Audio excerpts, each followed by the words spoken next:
good, everybody? Welcome to another episode of Top 5 Live. We're on episode 22 at this point and continuing to make that progress uh, towards 25, 30, and infinity and beyond, all those corny things. Um, we appreciate y'all for listening in. Danny is on vacation with wifey this week, so he's not going to be on the show tonight. But we do have, of course, Big Bro Javon is I don't have to say top right or top left because Danny's not here yet. And my other big bro, Wally, will be joining us tonight at some point. He might be a little bit late getting in here, but he'll be getting in here. And I'm quite sure, y'all know how we normally do. You know what I'm saying? We get into a good conversation. Somebody wants to jump in.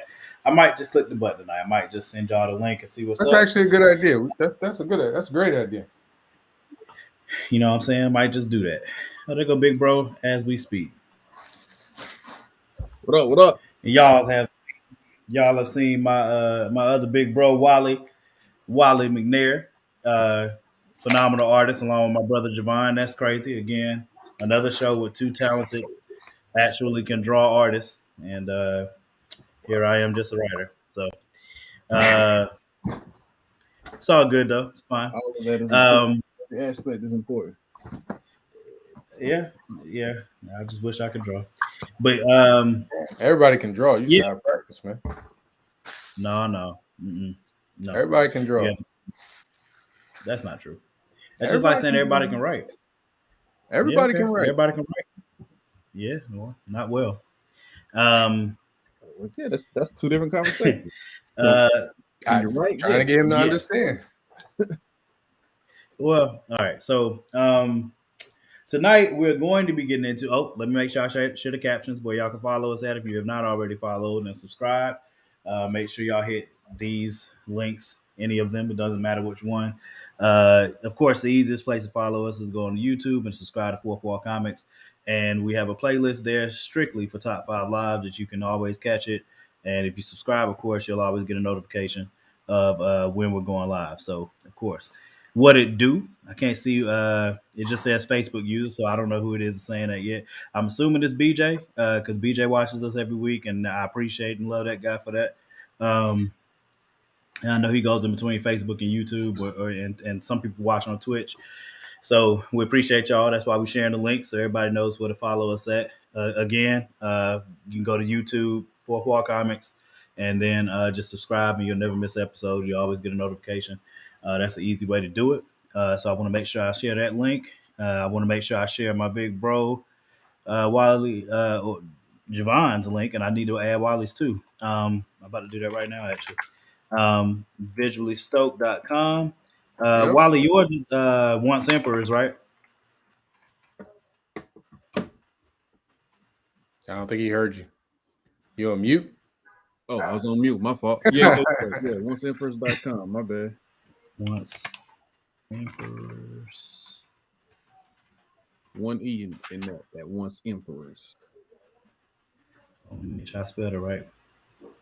Once EMPERORS.com. I'm gonna say yeah. Right? My spelling is off right now, so I'm gonna say yeah. About to copy and paste it and see. That way we have a quick little test on that, and hopefully that's right.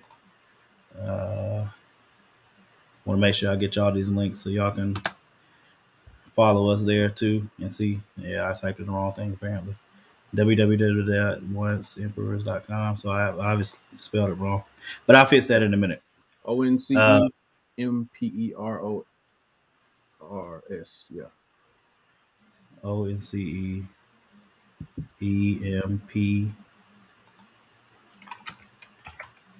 PERORS.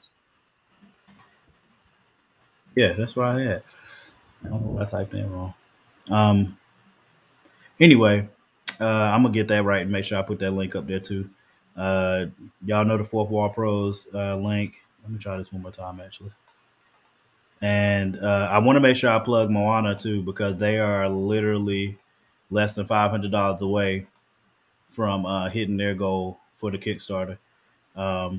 for Nice. they were on a show I think 2 weeks ago. Yeah. Yeah. So hey Wally, send it to me in the private chat when you get it to come up, and I'll put it up here because for whatever reason I'm just being a retard or something. But yeah, so there we go.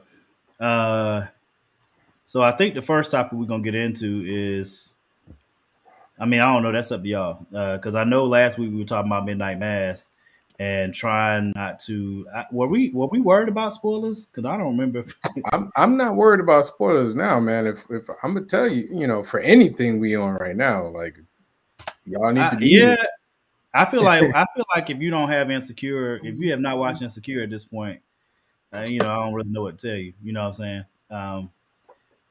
There it is. One Sapers. There we go. Yeah, we can get into Insecure because Wally, did you watch Midnight Mass?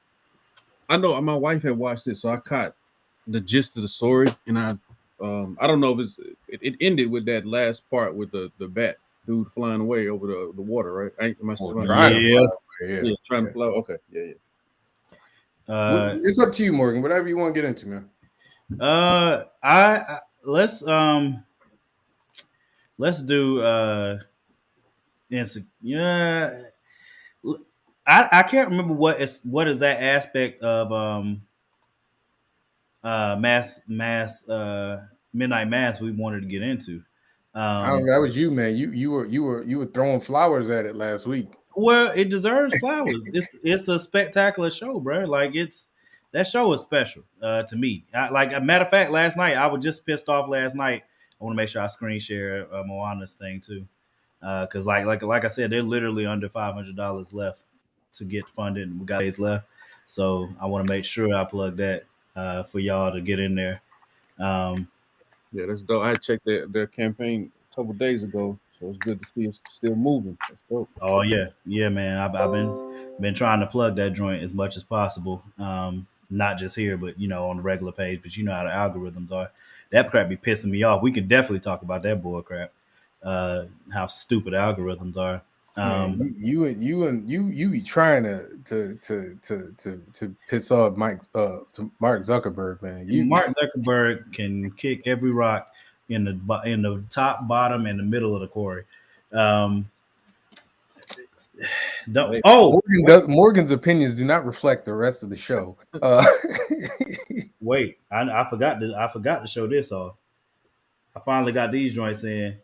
This my big bro Wally's original Virgin cover of Lumberjacks #1. What? I don't have that one. You know what I'm saying? I finally got this joint in. I cannot wait. This one is spoken for, unfortunately. We can't see the picture. We can't see it because you got Moana's thing up, man. You tiny right now. Oh, yeah, my bad. Well, hold on. Let me stop screen sharing real quick. Now I'll put that back up in a minute. There you go. There we go. Yeah. So the original Virgin cover of Lumberjacks #1, bro. Like I told my bro 30 years ago. Huh? That was like 30 years ago. Man, it feel like it. You know what I'm saying? I told my big bro, like, yo, this is a concept I got. And what I was going for, what I wanted to try and catch in the bottle and emulate, and freaking destroyed it. You know what I'm saying? Like he pulled what was in my head and placed it on paper. And I can't thank you enough for that, bro. Like that's one thing I know solid. Like if I got something in my head that I need to get out, especially for the culture, especially for our people, or just people, period, in general, I know, what I'm saying, because we be on the same wavelength with stuff. So, what I'm saying, that means a lot to me. Super hype about having this cover, bro. Like, this one's mine. So, I mean, nobody should ask about getting this one. So I'm going to do the same, too. I'm gonna just drop my heat. Oh, okay. That heat #1. Okay. You ain't got it. You probably need to get it. Word. Go visuallystoked.com. Hey. Get that heat. This is the #1. Make sure you put the caption back up. This is the beginning of the ongoing series that I'm doing for Heat. Call it semi-quarterly whenever it comes out. Oh snap! Let me grab something to plug too. God dang. Well, I mean, I can start man. Hold Hey, on. listen. We could just start. This is the graphic novel. If you ain't got this, Hey, listen. I only plugged it because I was hyped to have it. Because I went back by the house. I didn't have it at I'm a this house. piggyback, man. I'm a So, piggyback. so I was like, bruh, because that look, it goes so hard though, bruh. Like, and it literally, like, Wally grabbed that crap out my head and put it on paper. You know what I'm saying? Wow, So, Wally, like, I'm gonna have to get you to do a pin up of Heat, man. Come on now, I'm all for it, my brother. we gotta work Hey, that out. look, King Supreme. oh yeah, the King Supreme joints. Action figures. These joints. Today's the Oh, last nice. day to get the pre-order in. These are hand painted, additional sculpting and all that good stuff by a brother from called Toy Box Laboratories. Them joints are up. We have a few orders in. You have until tonight at 12 p.m. And that's on. They can get to that on Once Emperors, right? Yes, sir. You can also buy Yeah. King Supreme T-shirts. Yeah, dude, Straight like that. and stuff, like, you know what I'm saying? Oh, all that Straight good like stuff. that. So I don't have King Supreme. I don't have it. That sounds like a problem. How do I man. get it? Yeah, do y'all See, sell it online? That's terrible. Yes, we do, but that's terrible because you've been doing stuff with, Danny be coming on and talking and hanging But I out. got lumberjacks though. Like I got lumberjacks because they were doing you guys are doing the Kickstarter. I believe that's where I got it from. It sounds Yeah, like Danny's a slacker and he didn't give you a copy because he's just a terrible person. So I have to I make agree up with for that. Danny's. Danny don't have heat either, so we gonna trash Danny. I mean, Danny on the high is racist, so you know what I'm saying. I just want to put that out there. But Don't do that to that man. it's too late. It's too late. It's done. It's done. Nah, that's my guy, yo. Y'all already know. I'm just joking. He's a good guy. He's a good guy. But yeah, all right. So okay. So last night I was watching Watch Mojo. For those of y'all who do not know, King Supreme. hey, King Supreme is fire too, because that Wally and Danny collaborated on that to. I mean, I'm still waiting for our crossover book, but they act like they don't want to do it. So. It's probably more Danny than Morgan. I'm just go ahead and put that I'm about to say, bro. What? Look, Javon B. That's why I'm saying, why you want to drag our drama on camera? Why you do this? We be talking about stuff privately, and Javon be like, you know what? I'm gonna just tell the whole world. Hey, listen, man. That's how you get people. That's how you get people asking for it, man. Yeah, that's how you put pressure on them sometimes. Whatever, man. Anyway, what do you want to talk about with Midnight Bass, man? Like I know I don't remember flowers at it. I don't remember if there was an argument or something. So last night I got pissed off because I was on Watch Mojo on YouTube. Great channel for me because I'm a nerd. I get to learn on it. I get to disagree and agree on things. And Watch Mojo always does like a top 10 list or a top 20 list of stuff most of the time. They did a top 10 list for the top 10 shows of 2021. And Midnight Mass was number 10. So I was already pissed. Wait. You was pissed because it was number 10 in a top of all shows? Yeah, that's disrespectful. Was above it, though. It's disrespectful. Loki was number 7. Loki was pretty good. No! Loki is not better than Midnight good? Mass. No. I'll fight somebody for that. Loki wasn't good. Time out. Loki wasn't good. I didn't say it wasn't good. It's not better than Midnight Mass. No, I did not. I said Loki wasn't good. You said no. No, I did not. I said Loki was not as good as Midnight Mass. But I'm saying, so this top 10 that it made it into was the top 10 of all current 2021. shows. Yeah, 2021. And you thousands of TV shows. You're offended by that? It's a lot of shows. I am offended. I think hundreds of hours of TV. And you mad? That's cool. That's cool. But Loki's number 7. That's what else was on? What else was on that? What else was on it, man? WandaVision, I think, was number 2. Which WandaVision was better than Midnight Mass. Yes. It's arguable. Don't get it twisted. I love WandaVision now. WandaVision is definitely the best Marvel series that's been on Disney Plus. It's not close in my opinion. But anyway, so think about that. Think about it. Wait. So you said this was for 2021? Yeah. So what was number 1? Yeah, what was number 1? Oh man, I might have to pull it up and then scroll to the end. I'm trying to remember what they had number 1. Wait, is this the same people for the same people that did that same list about the pop stars? Yep. So So you matter. Okay. Well, man. listen now. Nah, man. Listen. That What list I that you agree put with, up on that list you put on Facebook. I don't think I posted that video up there. Nah. He posted Um, a video of the top 20 pop stars of all time. This Yeah. list had the nerve, the gall wow. to have Lady Gaga ahead of Janet Jackson. You know. That's about as bad as the one that had two other people, like 10 people above Prince and Mike on the list. Well, Like, see This on one, Prince and that Mike were 1 list. and 2. On that list, yeah, Mike was number 1, Prince was number 2. After them, it was like Elton John. Elton John was number 3. I They think had Whitney. Whitney was like top 5, I think. Whitney was she was. I think Whitney was number 4. It might have been Whitney and then Madonna. Yeah, I think Whitney was number 4. Madonna was number 5. Britney Spears was the top 10. She got to be in there though, because she influenced a whole lot during her era. Janet. Janet was like 8 or 9 or something like that. Yeah, they you can't have Lady Gaga ahead of Janet. You gonna stop disrespecting Lady Gaga first? Gaga cool, but Janet impacted a whole movement. Like, she was I might get attacked for saying this in today's world, but before there was a Beyonce, there was Janet Jackson. Yeah, of course. I agree. Thank you, Wally. Thank you. What are you thanking him for? Glad you said that. I didn't disagree with that. Glad you said that. When every time I brought it up last week, you wasn't trying to hear it. No, I did no, bro. No. I said if there's the way that Wally just, there's no Beyonce. The only thing I be disagreeing with is how you word stuff. Because you be saying she's one of her children. No, my God. I hate she is. It's the dumbest statement you could possibly make. And you always do. It doesn't mean literally. I don't care. It's a stupid statement. I think Beyonce would agree with that statement, though. Not that I keep trying to tell him. No, she would not. I think Beyonce's not gonna say she's anybody's child. Time out. You don't think Usher? You don't think Usher considers himself to be a child of Michael Jackson? Absolutely not. And Usher and Justin Timberlake, bro. Nobody considers themselves a child of anybody. It's not. You keep thinking so literally, man. It's not. I don't care. Not actually like obviously Michael Jackson didn't birth Usher. It's a dumb statement. Okay, fine. Would you like Forerunner? Would you like? That's way better. Okay, fine. Predecessor. Sometimes you just got to follow innovator. People, you know what I mean? A predecessor is just enough. That's like a fancy way of saying a child too. No, it's not. No, it's not. It's very similar. No, it's not. They're spiritual children. It's not at all spiritual in their music. No, it's not at all similar at all. So you just hate the term children. All right. So you just. I've already told you that. I literally said that. I just know I'm right. But it's okay. It's a dumb statement.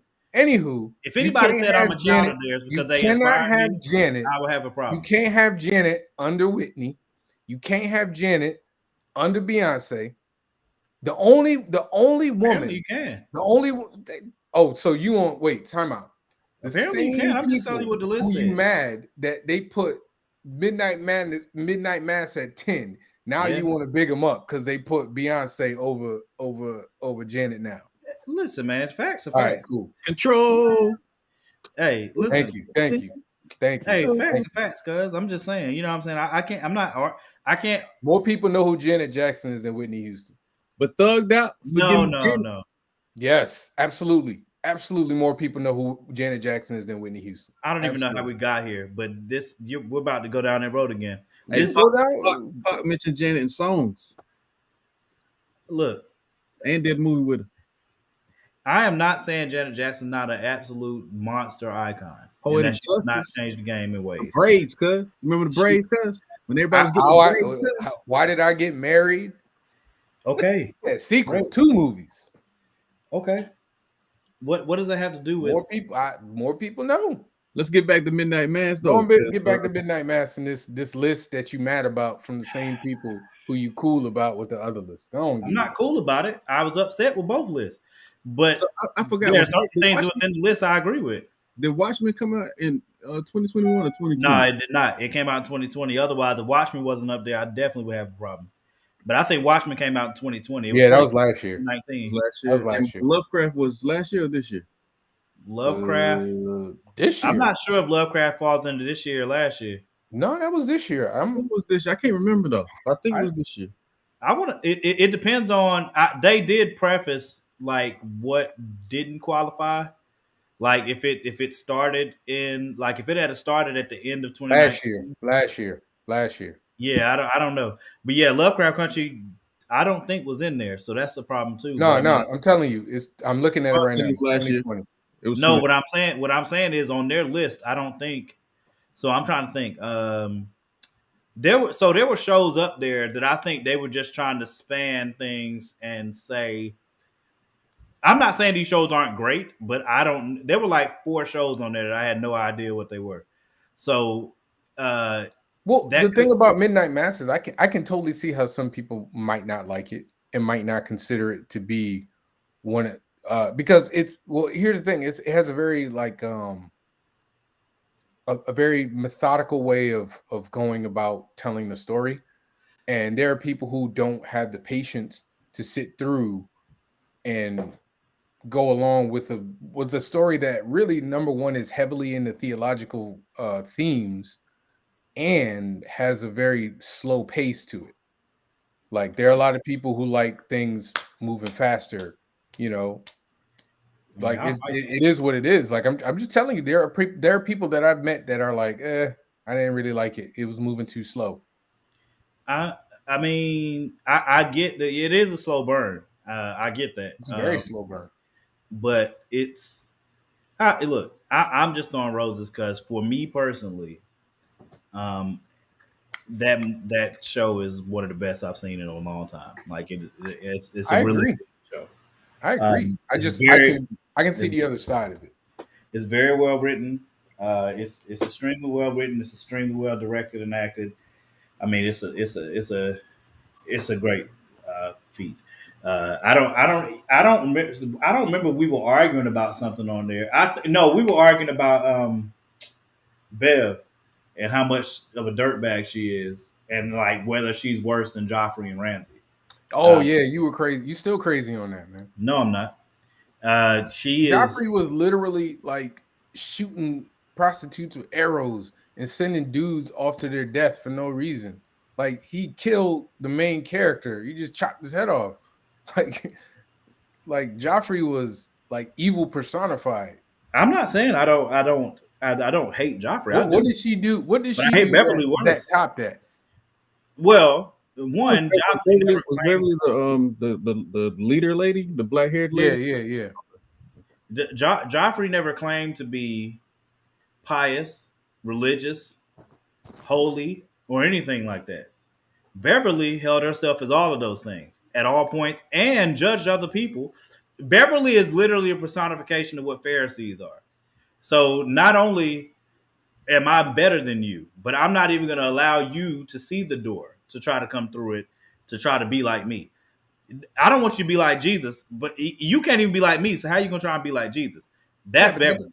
That don't mean that she's worse than Joffrey, though. Joffrey literally was like he committed what is it, infanticide?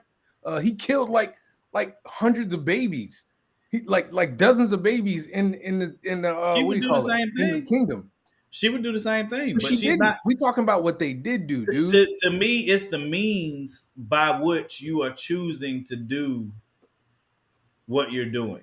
I think the action that's what makes it worse. The actions are worse. She's just as bad of a person. She just knows that she's just not a king. Dude, you're crazy, man. Like Joffrey, she ran that island. She killed mad people. She killed mad whatever on that island that she wanted to, and she was getting ready to go to the mainland and do the exact same thing.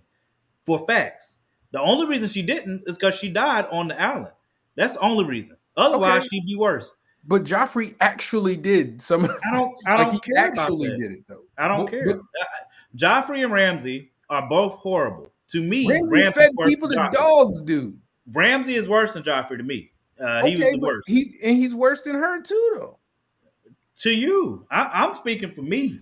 To me, I defy you to find somebody who. This is like a classic. Is the executioner worse than the person that sends for the hit? Like who's the true bad guy? Is it the person that carries it out or the person who puts it together? Right. That's fine. Joffrey was both. It's close to that only because, like I said, Beverly.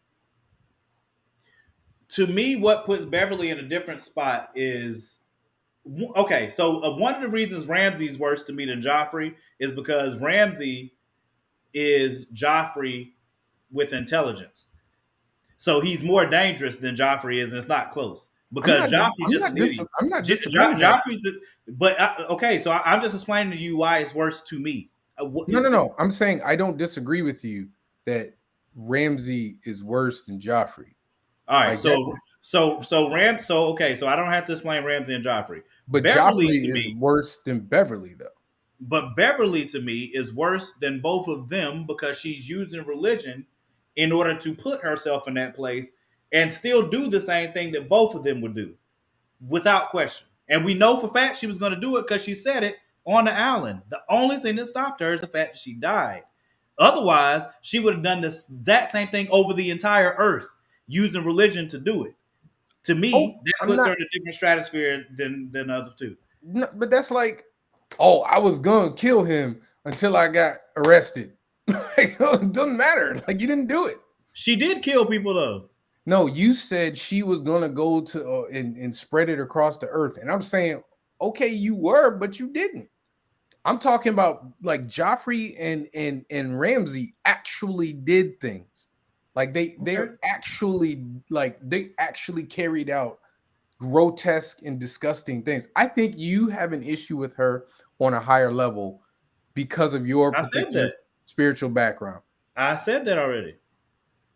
That's why I said why I think it's worse. For me, it is worse because she's using religion to do it. It doesn't even matter if it was Christianity. Using religion to do the things that she was doing puts you in a different place to me than others. Just like if you use if you're a doctor and you're a serial killer that happens to be a doctor, to me that puts you above a regular serial killer because so you're a prince. That if you're a king that does terrible dictator thing, doesn't that put you on a different level than just somebody, just and let's be real, she's just what a deaconess.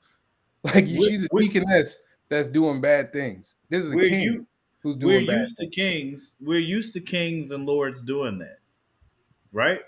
Like we're used to having bad kings and bad lords that do things that they ain't got no business.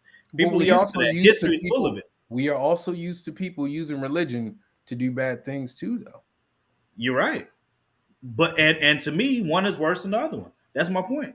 You know what I'm saying? So I disagree. I disagree. To me, it if you use religion to do something bad, I mean that's bad. But if you have power, actual power, and you use it to do something bad over somebody that's powerless, that's worse to me. Okay, so let me. All right, so the Pope. If this, I'm not talking about this Pope. I'm talking about the office of the Pope because of how much power the Pope has.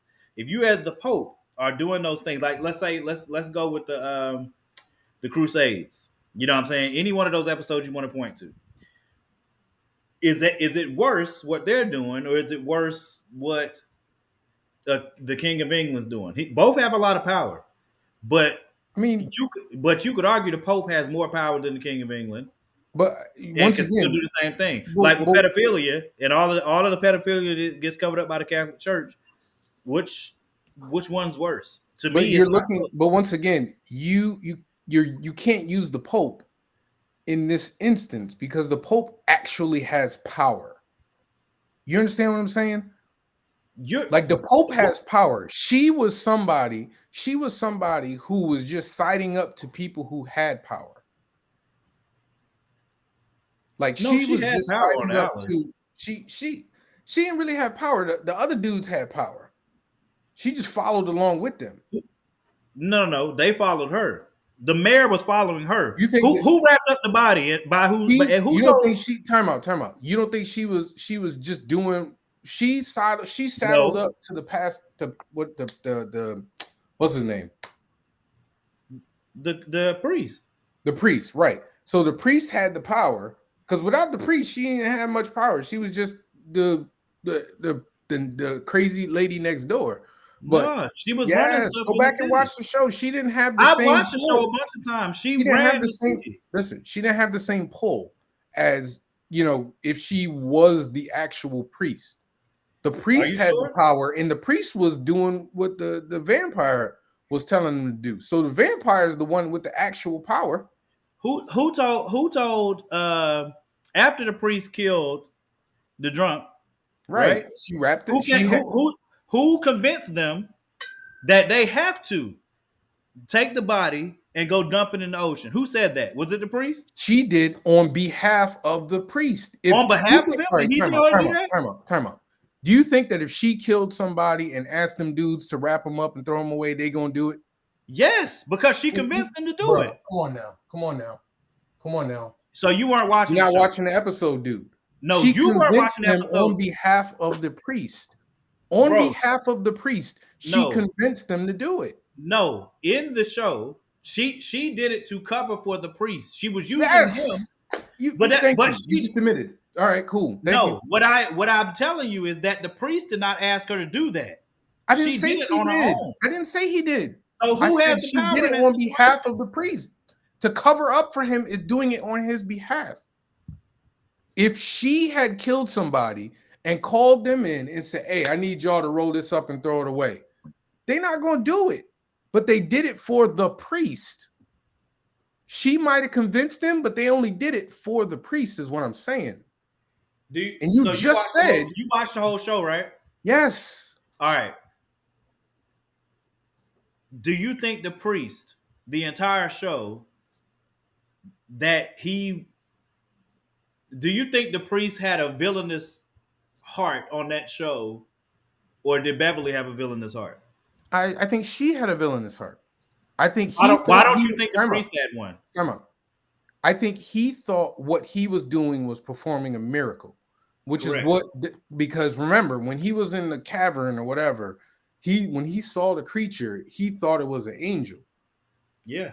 And when he was healed, he thought he was doing it like, oh my God, this is God's work. Yeah. And it wasn't until the craziness happened that he basically had an epiphany and was like, this isn't what I was supposed to be doing. Correct. I'm doing wrong. Correct. I think what she did, I think she did have a villainous heart because she was able to reconcile some of the bad things that she was doing through her faith. She was filtering the bad things she was doing through her faith. Who stood against the priest once he turned back? There's like few people. Who was leading them? What's the whatchamacallit? The woman who had the baby. The woman that had the baby was leading the people against the priest once he turned away from them? Yeah, remember? No. Beverly was doing it. Beverly. Oh, you mean like after? I thought you meant No. Time out. You keep telling me that Beverly was acting on behalf of the priest. I thought you meant initially when they were first all in and they had the massacre. I didn't. The only point I'm trying to make to you yes, is, I just said he had an epiphany and he was like, "I'm not doing this anymore." But then she turned around and then she turned. They were all vampires at that point, though. You're missing the point. My entire point is, you're saying that she was doing things on behalf of the priest. Initially, she was convincing and that he was the one that was in power. You're saying that initially she was doing things on behalf of the priest. Was she his power to do it?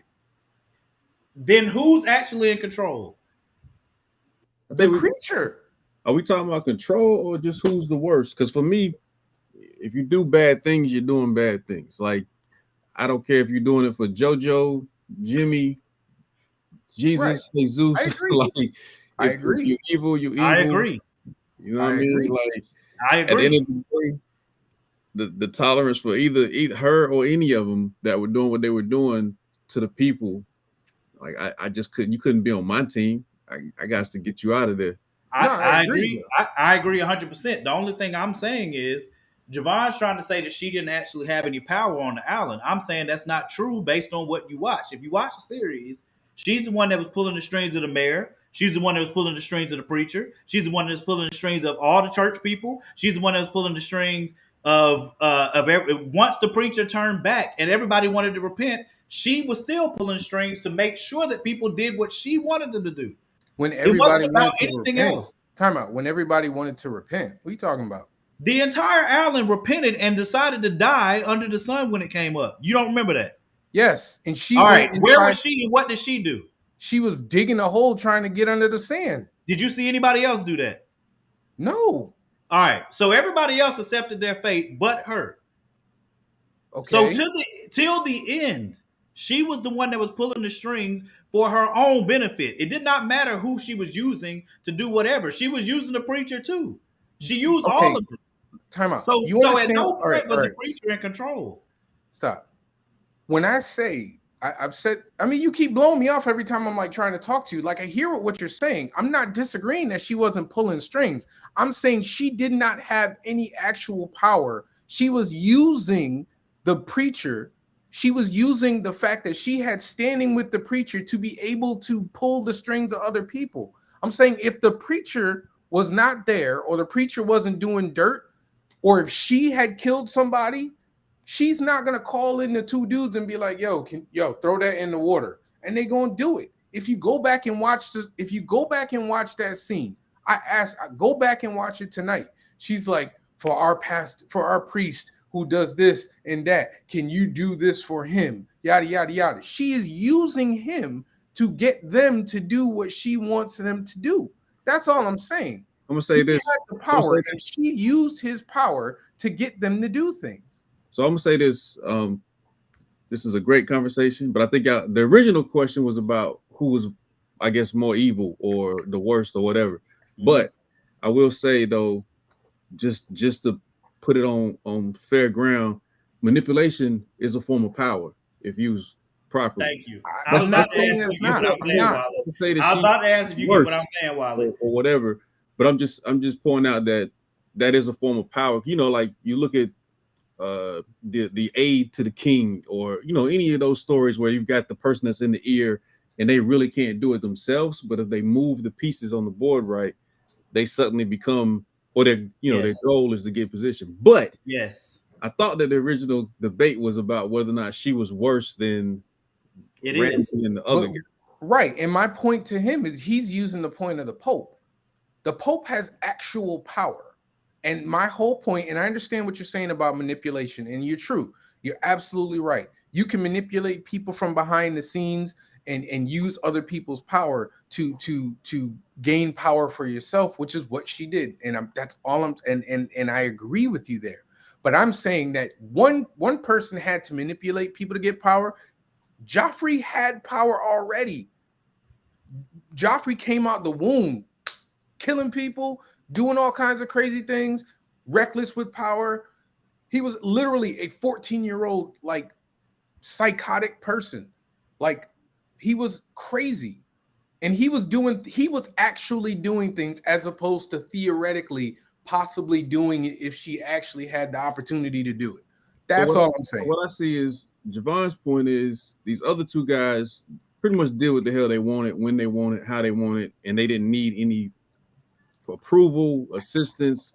They just went and made it happen. Whereas Beverly had a plan and was putting things in motion, using other people to get there. But Morgan, your issue with her and the reason you pit her. So Javon, you're saying they're worse because they were basically loose cannons, dogs off the chain. They just go and do it and get it done.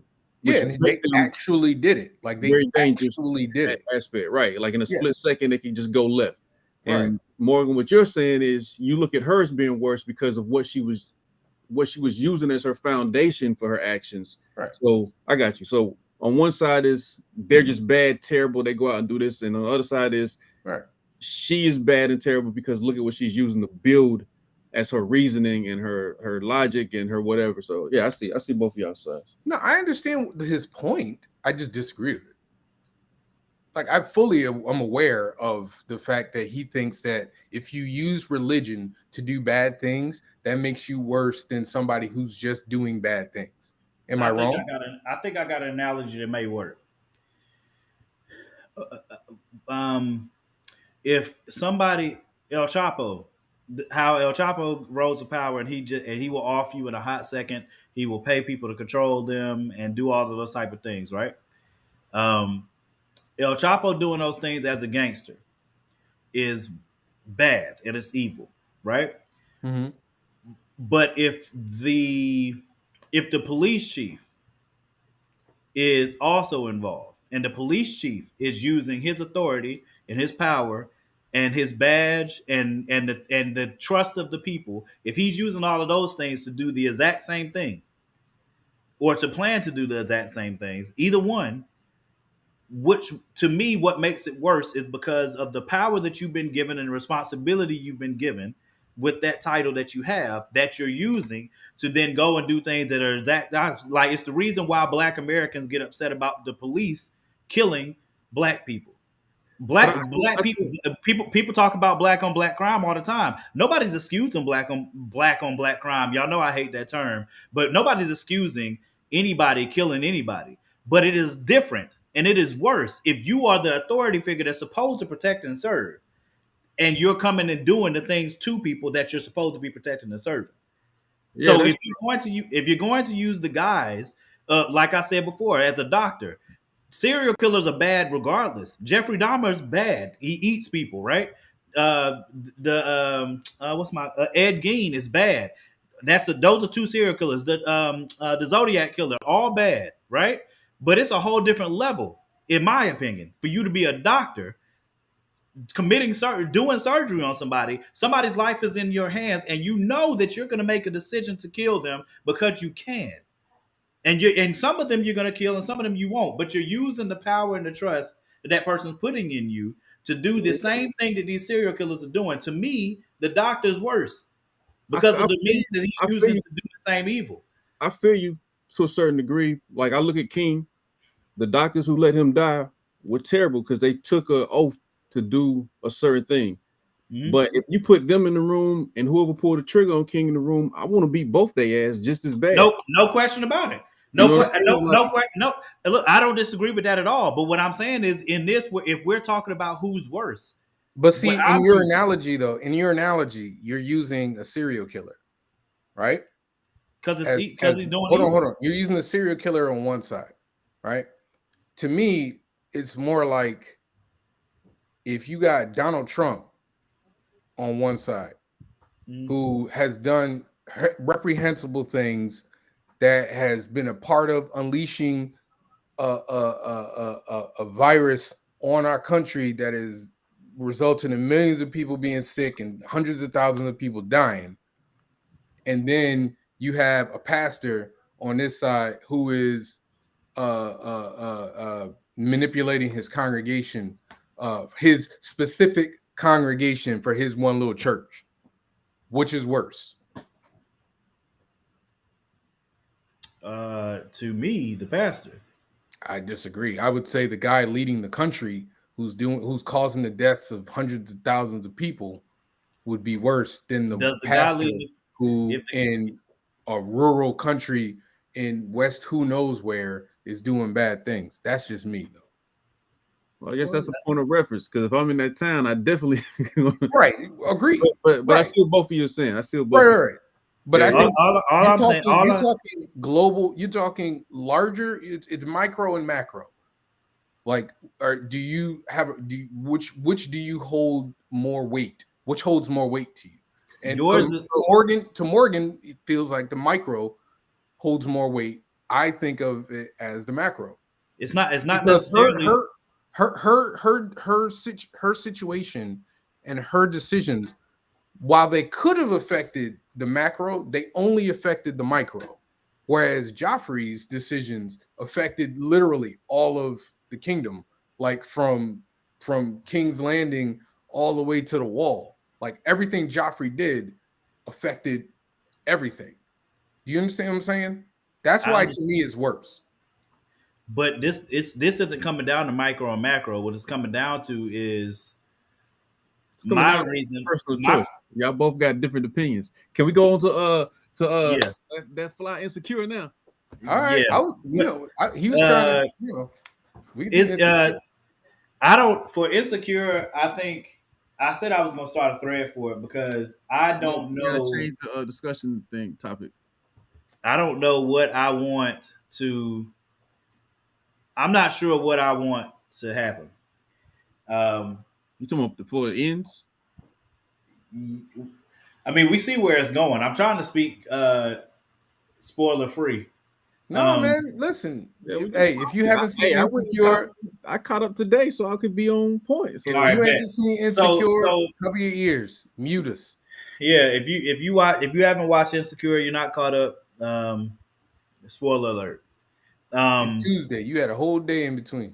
So True. I'm caught up on whether or not I want Issa to get to choose Lawrence or stay with old buddy. It ain't completely her choice though. I Actually, agree. it is though. It's I her think choice. I think it is for the most part But it's because her if she choice goes to whether Lawrence, come back. I think if she goes to Lawrence, he's gonna come back You gonna come right back. because him and Candola both decided to. Him and Candola like low. What him and Candola seem to have done to me is what we love to see, which is let's just raise our kid, hope the best for each other. We're making this work now. They decided to co-parent and they genuinely hope that each other. Unless romantically they're throwing us another curve, because that last conversation they had, and she said, "I just want you to be happy too." That could have been Issa, but that could have been him realizing, "Hey, maybe this is what it is." I don't think Lawrence has ever, because remember in the preview, Lawrence's boy is like he's talking to him about the last conversation that the last time that Issa called. You know what I'm saying? Because Lawrence is still thinking about it. And remember, in that episode, in the episode we're getting ready to see, Candola, and they're getting ready to have a party, and Lawrence is there, and so is the dude that she's with now. I can't remember his name for some reason. The guy that she's with. I mean, Daniel, the other dude. Nathan. Yeah, Nathan. So Nathan's going to be there, and so is Lawrence. And Nathan was outside talking to his cousin because of the fact that Lawrence is inside, and he was outside because Lawrence is inside. So there's definitely going to be a meeting of the something. But the only thing for me is when Issa did her interview on the Breakfast Club, and she said that she realized she didn't have to end these stories. She just had to put everybody in a place where life can continue to go on. And that made me think maybe she's not planning on just wrapping it all up like you typically see when shows end. You know what I mean? Maybe she won't still be with anybody. Of course, people want it to be a decision and want it to be just that, okay, we got this back. But Lawrence done been through hell for the past 5 seasons, bro. So I want to say this. Number one, I love Insecure. Issa Rae and them, they are writing like amazing characters, like real flawed like characters. Like they're doing a hell of a job. Nathan is a dope point of conversation, but go ahead. Go ahead. So I'm gonna get that out of the way before I say what I'm gonna say. Issa got to stay away from Lawrence, man. Every time that man get his life together, she come back and come right back and jack it up, and then be like, I don't really want this, and it be out, and then come right back in, jack it up. What has been the thing Nathan's been pointing out, and all her friends been pointing out continuously? You're inconsistent. Inconsistent, man. I agree. Every time he's got his life together, every time it's a little together, then she's like, oh, that's what I wanted. And then she come back and it's not exactly what she wanted in her head. And then she's like, I can't do this. And then she out. But see, okay. I could agree with that in some places, but not most recently, because him and Issa were happy and they were fine. And then he found out. I mean, and then he found out, and she found out Candola was pregnant. But like Issa didn't do that. If you love this man, like Issa made the choice to leave him, though. She made the choice. She could have stayed and tried to see what was what, but she made the choice. So you left, and now you want to come back? Nah. Hey, bro, like, and you cheated on me back then, and I got over it and tried, and we was gonna, like, I'm just saying, bro. At the end of the day, if she hit Lawrence up and he's like, nah, just like with Nathan a solid dude. He got things he's dealing with mentally, but you see him attempting to work through it for her. But every time she think about Lawrence, she turned it off on bruh, and he picks up on it instantly, like something wrong. I'm not saying Issa's not at fault. In some, all I'm saying is Issa is fault. She's the center stage of fault. She said. Issa definitely, because you know, like the first Issa caused everything. Let's just be real. Issa started the entire domino effect of this entire thing. From Lawrence sitting on the couch all the way to now. My cousin and I, I wish Jamari was on this call, but my cousin and I talk about this all the time. No, the fact that, you know, like a lot of women looked at Lawrence in the beginning, like, you know, he ain't doing nothing, he a bum and everything. He a bum. But like without realizing, maybe this dude was like depressed. Right. Like I think Lawrence was depressed. He was. He definitely was. And he just didn't know. And because you know, as men, sometimes we don't know when we depressed. Like, you know, it just creeps up on you. And side note, Javon, they kind of reflected Issa being in the same place. What was it, like season 3? Right. He was experiencing basically what Lawrence had experienced, right? Yeah. But yeah, and then as soon as like, okay, as soon as like she's looking at him like a bum instead of going, maybe he needs help. Right. And so she's like, well, you know, I'm kind of out. She didn't say I'm breaking up. She was just like, I don't know if I could do this. And then she just left for the night. And then she was wishy-washy like for a couple of episodes before she got smashed by homeboy. She's doing Nathan. Right. So she smashed she smashed Daniel in the studio. And Daniel was first. Right. Daniel, she smashed Daniel, and then Daniel, she held it back, didn't say nothing. This dude started to get his life together. Once he realized the problem, started making a fix, and then boom, she didn't even tell him. He had to figure it out. And then he was out. So and then the next season, she tried to get him back too. After he had like actually done something with himself. Yeah. So I don't want to I think what you don't want to do, bro. What you don't want to do, cuz it's okay to say it, man. It's okay to say it. We already gave Issa her flowers, man. In the first season, I think we're leaving off like, okay, as men, I know that we sympathize with where Lawrence was, right? You know what I'm saying? Like that he had the potential. It's very similar to Tyler Perry, the joint what's the joint with Taraji? I don't know. I don't watch Tyler. I don't know where you going with this. What is the name of that movie, man? I don't know where you going with this, man. I cannot think of the name of the movie right now. Somebody will think of it.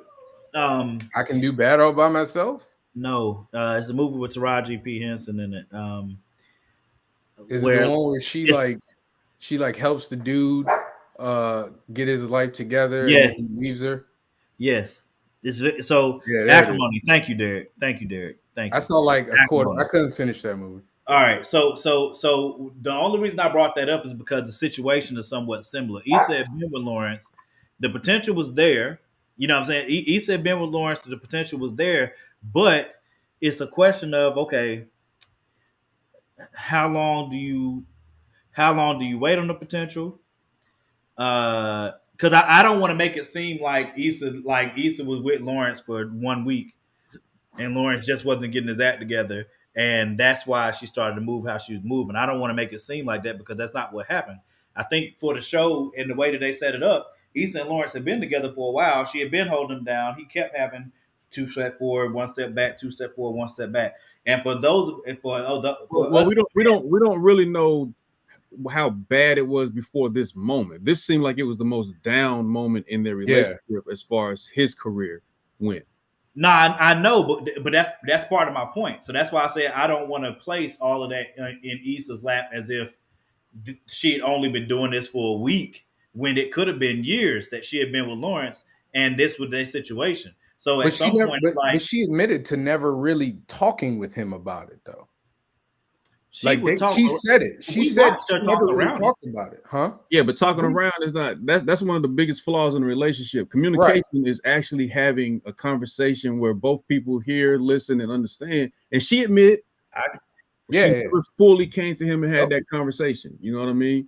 The first time she really addressed it was the first episode where she was like, "I can't do this anymore," and then she went out with Molly that night, and that's when she saw Daniel.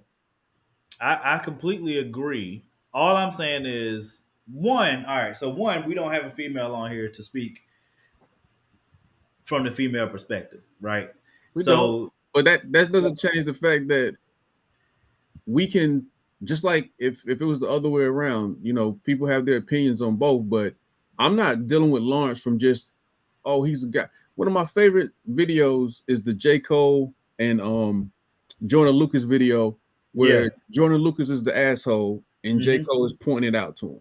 So I have no problem getting called out or calling somebody out for their BS. In this situation, I think the prime example and the reason they mirrored Issa's career having problems at one point was to make that understanding, that connection of, if it's really what you say it is, if it's really love, then we got to ride through this. Right. We get to the other side, and you can't wait until I'm there to now come and try to champion me on, because that's no different than, oh, you a ball player, you got money, or oh, you do like it's that if you can't be there with me through the thick of it, and I'm talking about the thick of it, however long it might be, then maybe we shouldn't be.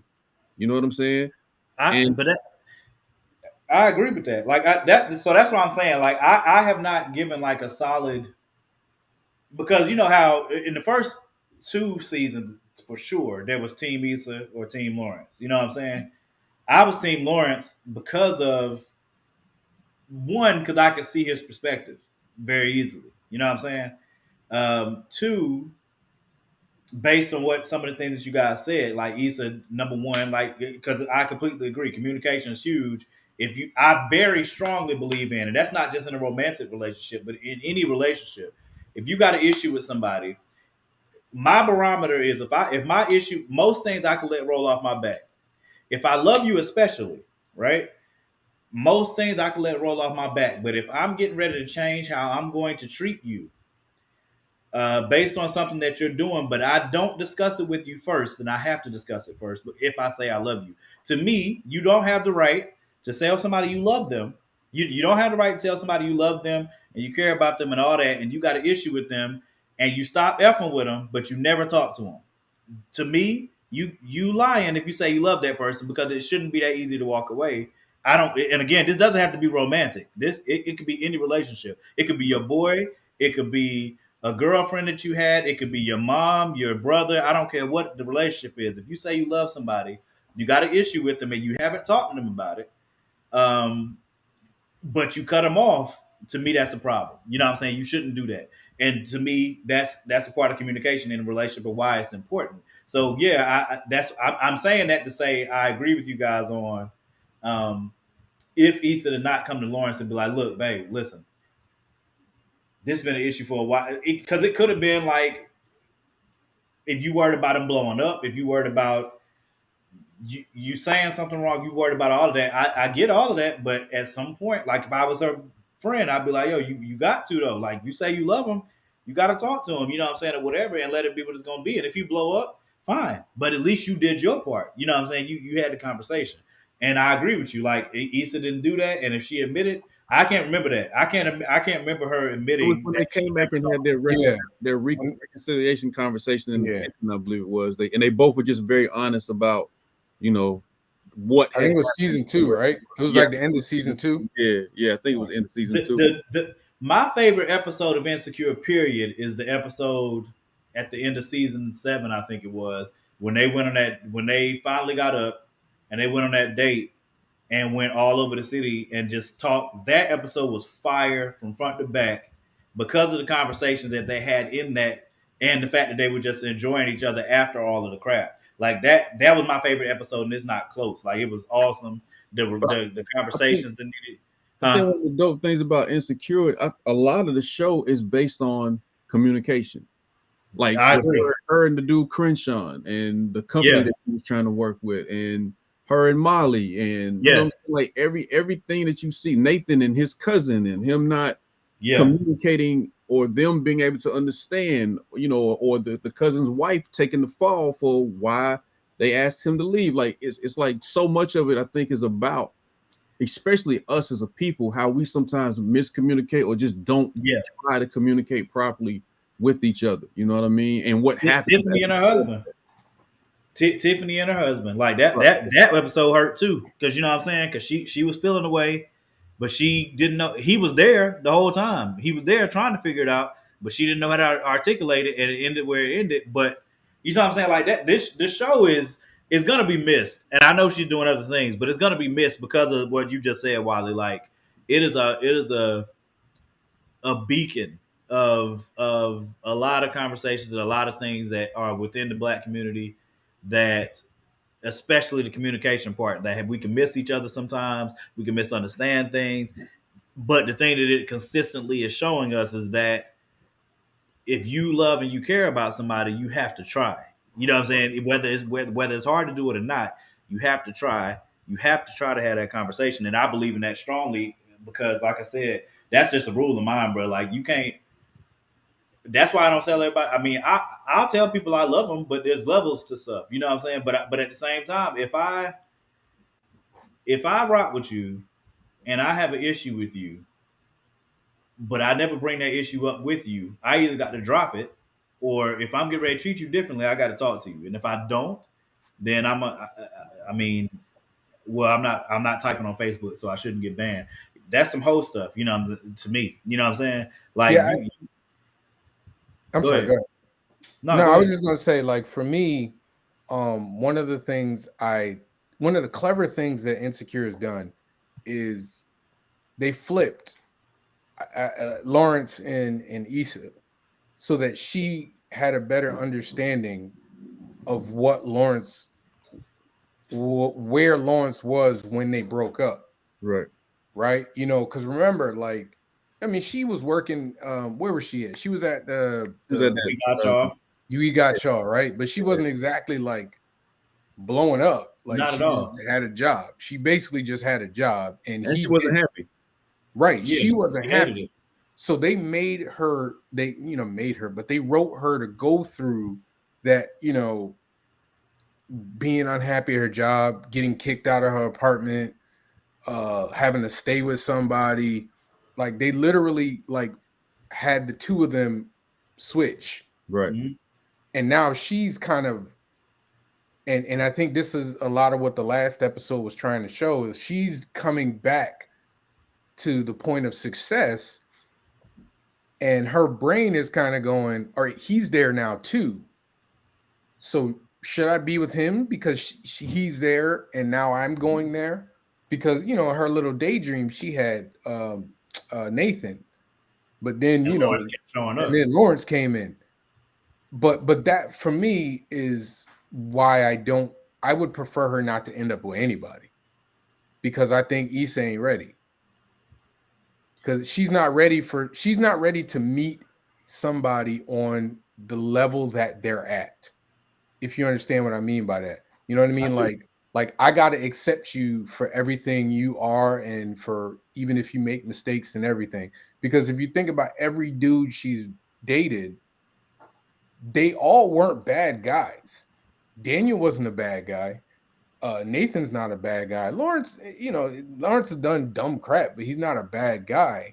But because they have like flaws, Lawrence technically didn't do anything bad to Issa though. He didn't do anything bad. Not getting it together in a time frame that fit her time frame. Right. You know what I mean? But I'm just saying, like, in general, I mean, even Nathan was dealing with like a real psychological issue. Right. So it wasn't like he was trying to do something to her. Right. It's something that's happening to him. Right. But we all, you know, we're filtering through Issa's point of view. So it's like, you know, you ghosted me. But I think I've been rocking with Issa since Awkward Black Girl. So I just want to make it clear. Like, no, we love Issa. Like, I'm just talking about the characters and the writing within. Like, don't get me wrong. I love Insecure, man. They're doing an amazing job. Right. But I'm just talking about the way they write her is as somebody who I like, you know, when she deals with a guy, it's like, I like you, okay, you did something that I don't like, I'm gonna back up, and you didn't react to the fact you're not reacting well to how I'm backing up, so I'm gonna back up some more, and then eventually I'm gonna back my way out of the relationship. Yeah. She's done it to every single dude. And I think it's very realistic. There's a lot of people I'm about to that say, move in the same exact way. Very.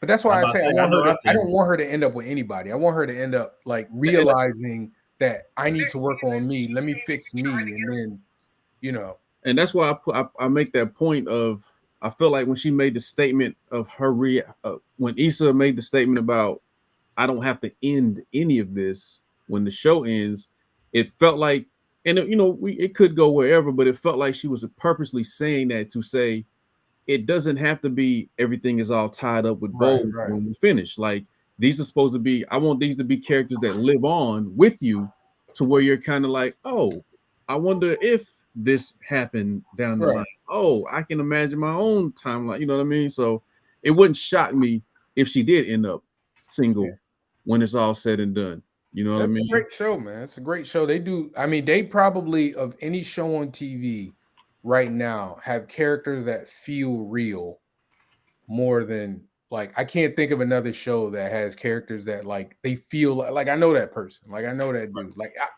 all of us know a Issa. You know, all of us know a Molly. You know what I mean? You know, all of us know a Lawrence. Heck, some of us are Lawrence. Right. Have been Lawrence's. Yeah. I know I've been Lawrence. I've been told I've been Lawrence. Yeah, I just straight up told I was Lawrence. I was like, really? All right, cool. Right. I was like, I don't know how to take that, but I mean, but I think another reason it works is because at different stages of your life, you pass through a lot of these different characters. You know what I'm saying? So I don't know that you could pass through being Nathan unless, like, that's something that you actually deal with.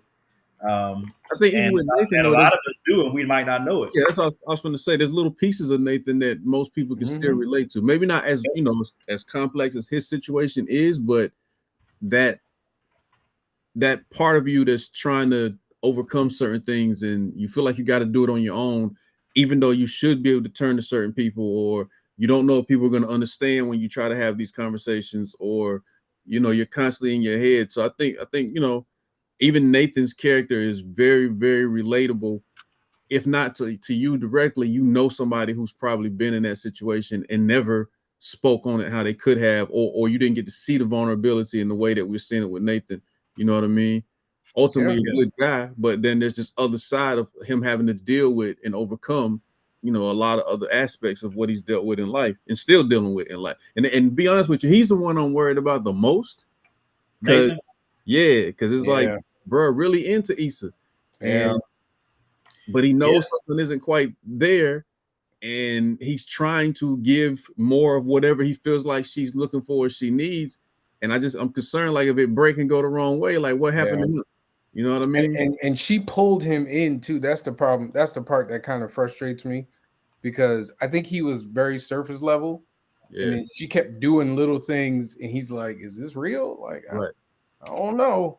Well, you love me, really? You right? Sure? The thing I appreciated the other night is the fact that he did,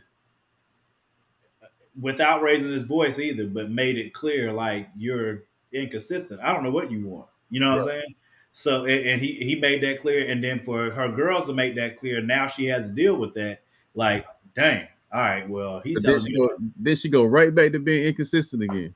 Yeah, but we also have to look at the fact. Call Lawrence like right after. But we also have to look like, dog, man. The show is leave that man alone. The show is called Insecure, so I think ultimately that's where we're gonna end up. I think ultimately we're gonna end up with her being successful and being in a good space, but she's still insecure. Like she's still, you know what I mean? And I was like, leave that man alone, man. That man got a baby. He got a nice job. Let that man live his life. But that's why I said I always feel bad for Lawrence, man. I feel bad for Issa too, because I mean, we all got insecurities, and she just let him kill her, man. Yeah, I mean Molly too. I hope Molly's situation works out. That's a whole different story. Me too. I really hope that works out. Me too. But that's a good thing about the show is that you're watching these characters grow to a point where you're like, I really want to see this work for them because they're flawed characters and we're all flawed. So you see yourself in them in certain pieces. You know what I'm saying? So I, I'm gonna miss the show once it's done, bro. We ain't got 2 episodes left. You know what I'm saying? We can do a retrospective when it's over. For Yeah. sure. You want We to do need this to top get to five? these lists. We need to get to these lists. That was I a was good trying to conversation. I enjoyed it. I was trying to type this crap out, man. Nah, man, I enjoyed the conversation. I was like, let it ride. Um, Who you want to go first? Who want to go first? I go first because my list is very short and terrible, but at the same time, great. Do you think, man?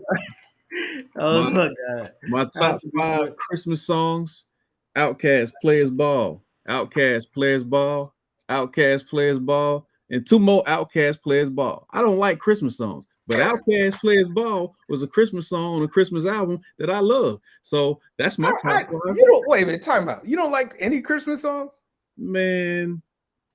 All right. Well, all right. So can you do I don't this? blame you. Can you do this? No, time out. Can you do this? When we go through our list, if you like, man, I like that song, just say, man, I like that song.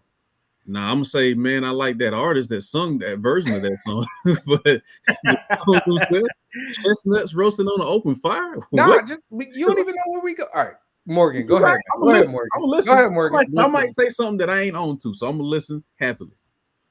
But So, Players Ball is high so- though. No, I like Players Ball too. I'm very much so like Wiley. People that are close to me know that I'm not really a big on Christmas, for reasons that I suppose we can get into on another show. But all right. So my number 5 is a song that I first was.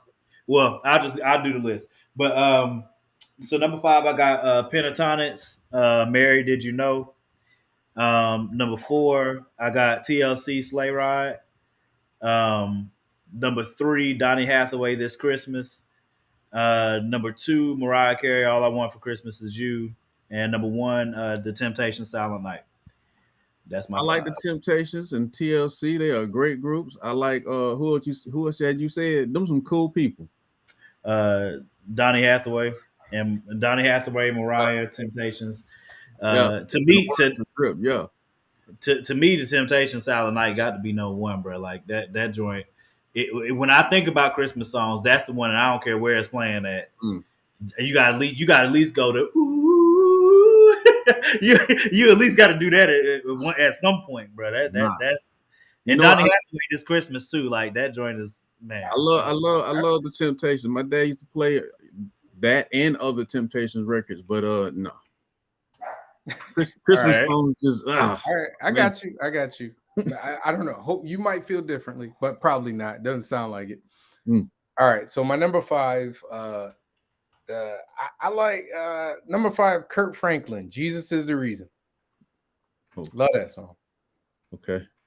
Number 4, Boyz II Men featuring Brian McKnight, Let It Snow. Word. Number 3, Stevie Wonder, Someday at Christmas. Word. Number 2, Mariah Carey, All I Want for Christmas. And then number 1, Donny Hathaway, This Christmas. Wow. Those are some great artists, man. Like I want to stand up. Really hard, you know, it's just the songs, man. Them damn. You don't like Let It Snow? For what? So I can be shoveling snow and I like. didn't say do you like snow. I said I got you. like Let It Just Snow. saying the subject matter of the song is like, again, you know, Nat King Cole. I mean, you don't like Who Shot You by Biggie? You know what I mean? You got to get shot. No, he said, "Who shot you? Not me." So that's different.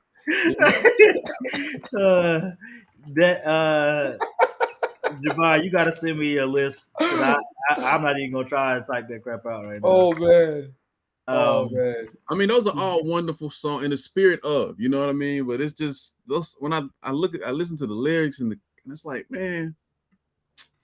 You don't even like Stevie? You don't like Stevie? No, I love Stevie. See, I'm Someday at Christmas. The artists, the songs that they're singing, it's like, he's just not into Christmas. That's fair. That's fair. Put me any Stevie song on and I'm with you. You know what I'm saying? Then you throw the Christmas joint, it's like, oh, okay, word. That's fair. No, I get it because, like I said, I mean, I'm not huge on Christmas songs or Christmas. You know what I'm saying? So, like, I'm it's like I was just talking to somebody about this other night. So I'm gonna see if I can even put all this in the caption. You know, I normally put what our picks are on the screen, but I don't think I mean, I have to I do used it to in more really than like one. Christmas. I used to really like Christmas, and then my mom passed, Right. and so for the first, it's been what 3-4 years since she's been gone. So for the first maybe 2 or 3 years, like I was just not feeling it. But this year has been different. You know what I mean? Like my son is old enough now to kind of know what Christmas is. You know what I mean? Like I'm getting a little bit more joy back into it. But I've always liked Christmas songs though. I just like I like song I like music, so I don't really whether they're Christmas or not. I Yeah. mean, Let It Snow is a classic. I mean, I could have put like, what else I had? I had Sleigh Ride, Luther That's a must for me. Vandross, have yourself a Merry Christmas. So I can't even put Uh, this up here. It's gonna have to go on a poll. uh, there's also NSYNC has a Christmas song I like, man. I like. See, that's what I'm saying. I'm just not. So, all right, these songs, don't get it twisted. So when I hear these songs like Sleigh Ride, I don't care when that's playing. I'm always do the let's In my have mind. a very merry. Like I'm gonna dance every time that come on. What's in my mind? What is that? That's they talking about Silent Night, guaranteed. You talk about the Temptations, Silent Night. Stop the madness. What? I got to figure out. Somebody having a stroke? It just says Facebook user, so I can't tell who it is. I think it usually says Facebook user if they're watching. I don't know if it's when they're watching in the group or if they're watching on my private profile. But what's in my mind? Is that a song? I think in my mind I think they're talking about the part on Silent Night because the song starts like that. Once they get done with the ooh and the song comes in, it's in my mind. Ooh. Oh yeah. Is it? Yeah, I think that's what they're talking I have about. a hard time remembering this song. I don't know why. The Temptation Silent Night, bruh. I like Boyz II Men version better. Now, if I got to pick between the two versions, I'm gonna probably go towards Temptations because my dad played that song every year, regardless of what was going on in life. Yeah, that Temptation Silent Night, bro. That's my number one, and it can't change because I can hear that crowd. And number one, they destroyed it. But and Donny Hathaway this Christmas too that was close to being number one for me too. That's Mariah Carey, man. The Mariah Carey joint I put up there where it is because of like that's a signal that Christmas is here. for America. That song is I wonder how many times that song has been played. It is ridiculous. You know what I'm saying? So they play that the day after Thanksgiving. Boom. Yeah, it's ridiculous, like how popular that song is. My wife's a huge Mariah Carey fan. Only Mariah Carey song I play is the one with "Oh Dirty" on it. I forgot. I even forgot Fantasy remix. That's really? That's the only one. I just ain't a big Mariah fan. Hey, preach! But I love Mariah Carey. I ain't we know that. She makes good music. What you want? Mariah Carey is a legend. I'm not gonna try and take that away from her. There's no question on that. She got like 4 or 5 albums that you could just. I don't know about all that, but I know she's got some extremely chart breaking songs. So, there you go, BJ. Christ. Oh, okay. I hear it now. I heard it. Boy, that joint. I still like Boyz II Men, but I do love that one. I don't know what to say about that. Yeah, that's Silent Night, bro. That got a special place in my heart, bro. Sleigh Ride though, that like as far as one that pumps me up, I'm dancing every time I hear that song, bro. And I love TLC though. The Pentatonix version of "Mary Did You Know," like CeeLo's, I love CeeLo's version because that's the original song, I believe. But Mary Did You Know? Yeah, that's not the original version. CeeLo's version ain't the original. That's an old song, ain't it? It's the first one I heard. No, that's it. Mary Did You Know is an old song. Oh well, shoot! It's the first one I heard. I heard that one, then I heard Pentatonix came out with one, so of course I listened to it because anything Pentatonix does, I'm gonna listen to.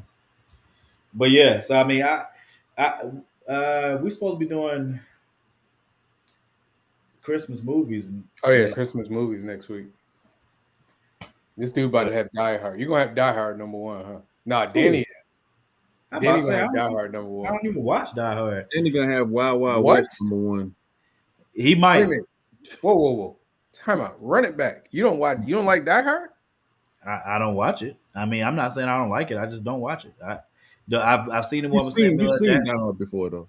Yeah, I've seen the one beside the one that I've seen from front to back that I know for fact I've seen from front to back is the one with Samuel L. Jackson, whichever one that is.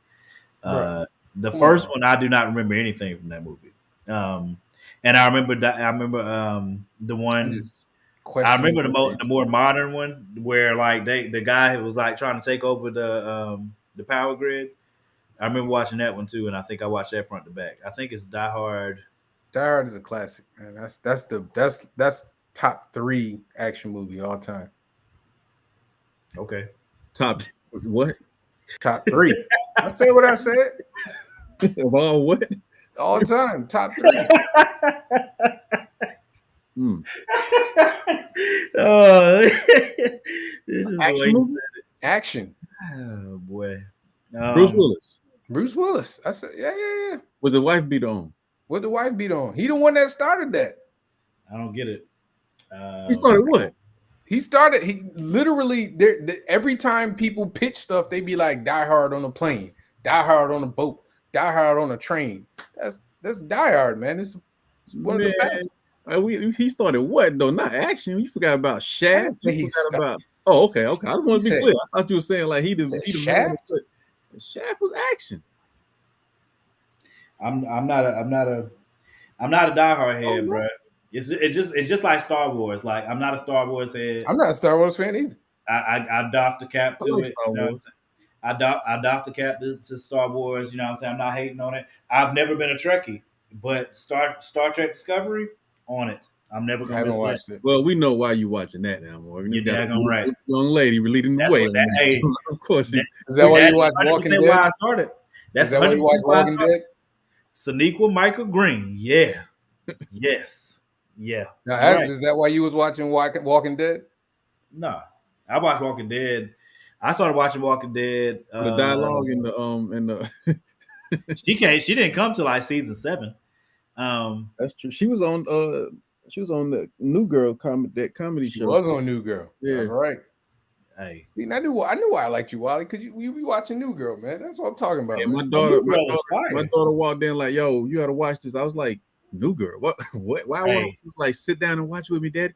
I started watching. I was like, "Yo, this show is actually dope." Like, Yeah, it is. New Girl, one of my favorite. That was one of my favorite shows for a minute. I love that show. I binge watch New Girl like twice a year. And I Zoe love New Deschanel could get it, and so could No, I don't Cece, remember her friend name. Cece, dude. Yes, Cece. Yeah, God Cece. have mercy. Cece could definitely get it. yeah. That's one of my top 3 celebrity crushes right there. Top 4, excuse me. Cece, Yeah. CC was dope on there. congratulations. Winston had a lot of beautiful women that he screwed up. Oh yeah, what's the name? The first one. I can't She was remember. in, I might do I a can't top remember her 5 name. celebrity crushes one day. Yeah, that'd be a good Danny show. can't be on that Top show. five celebrity crushes. Yeah. Danny can't do that show. Why he won't do it? Yeah, Danny get beat up. There's no way in the world that he's gonna get on here and He talk gonna about. say Tiana. Correct. No, That's what he no. better You say. wrong, man. He gonna say Tiana Brandy. No, he's not. Not everybody can see it. No. No, he is not. That's crazy. My wife got a celebrity crush. She love Edris, man. I don't care. Hey, your life is different from Danny's. Yeah, you got this effed up. You got this effed up. That is not gonna happen. Now, I tell you, I got off Maya. camera? I got Maya. Oh yeah, Maya's. No. That's my wife. Hey, hold on. That's my wife. What you mean? You're not That's coming on here pussy. being disrespectful like that, bro. It's all about me. I was in love since then, son. Nah. Yeah, Maya. People slept on Maya until later, and it was like, oh, I Maya. never I ain't never slept slept on Maya. I Never. never named slept on Maya. You can ask From the anybody moment. I know. From the moment that Maya came out with "It's All About Me." How old That's are And what you? me, I don't Yeah, know. I I'm don't know. 37 now, I so knew I was old enough to know what she was doing. I was like, amen, amen. All I need to see was her in that little satin joint, That was it. and then when the that's my best of me wife, man. came That's out. been my wife for a minute, man. When the best of me came out and she put hat on that, I hate the Tar Heels, but I loved it when it was on her. What you mean? Yeah, Uh, I got Maya. I got Candace Patton. I love Candace Patton. Man, you know how many I was working in the mall when that she did that video with Hove. You know how many North Carolina jersey dresses sold off the immediately? racks. That was And that was like, right when I was going to college. yeah. Everybody was wearing jersey dresses, bro. Everybody. Like, it And was I was crazy. happy to see it too. I was like, girl, Amen. you want 10 of them. I will get you my discount. How many? Yes. Please. Yes. It was a great time to be alive now. It really I was. love that woman. My Maya, wife know I love North her. Carolina. I was proud to I be got I don't born. know Candace if I could Patton. do it. I Who? got Cece, Candace Hold up. Patton, man, Who? from The Flash, the TV show. Okay. Yeah, she's fine. She is fine. And then and then obviously you gotta do Megan Good. I love me some Megan Good. Megan's another one. Since cousin Steer, we was kids. And Next then one gonna be CC, something. and then who's my top? What's my 5? I don't know if I Oh. Come on now. Always and forever. Salma Hayek. can't hate on that. Always and I hate forever. on it. But I gotta put I- Angela Bassett in there, even though Desperado. I ain't say better. I mean, that's your Maya Harrison. I mean, I don't know. Monica is number 6. Monica How you like doing? my she'd be like my homie though. Like Who? like, Monica? yeah, like hey Monica, she said something. Where she at? You know what I mean? Like Your homie that you splacked though. I don't know. I could see Monica seem like she just be that down for you regardless, and I'd hate to mess that up. You know what I mean? I feel you on that. Dude, I saw her in person. I was in Georgia, and I was at Dave and Buster's, and I was sitting in a booth. So the booth is like, there's a booth, and then there's another booth right next to it, and it's like a glass separated, so you can look over and see who's in the next booth. I'm sitting there. I was waiting for somebody. I look over. Is Monica, her one of her kids, and who was she with? The dude that she was with before, the basketball player. I have no idea. You remember that she was with the Lakers dude? Mm-mm. Monica? Shannon something. Shannon Brown, the dude before Shannon Brown. So it was just her right there. I was like, man, she find a mug even in person. I'm trying to think of somebody. So all right, Tyrell Hicks is one of mine from back in the day. Who? Tyrell Hicks, who was on Belly. Keisha. Oh, okay. Oh man. Okay. You went way back. Hey, bro, you went way back. Maya, I ain't seen her in anything since. True. Maya and Megan Good are definitely have been on my list forever. So those two have been on the list forever. More recently, and I'm just naming. I'm not ranking because I don't. Nah, it ain't no rank. I mean, the only rank for me is Maya at number 1. Everybody else is Nicole Behari. okay. From Sleepy Hollow. Yeah. Man, she could. Anyway,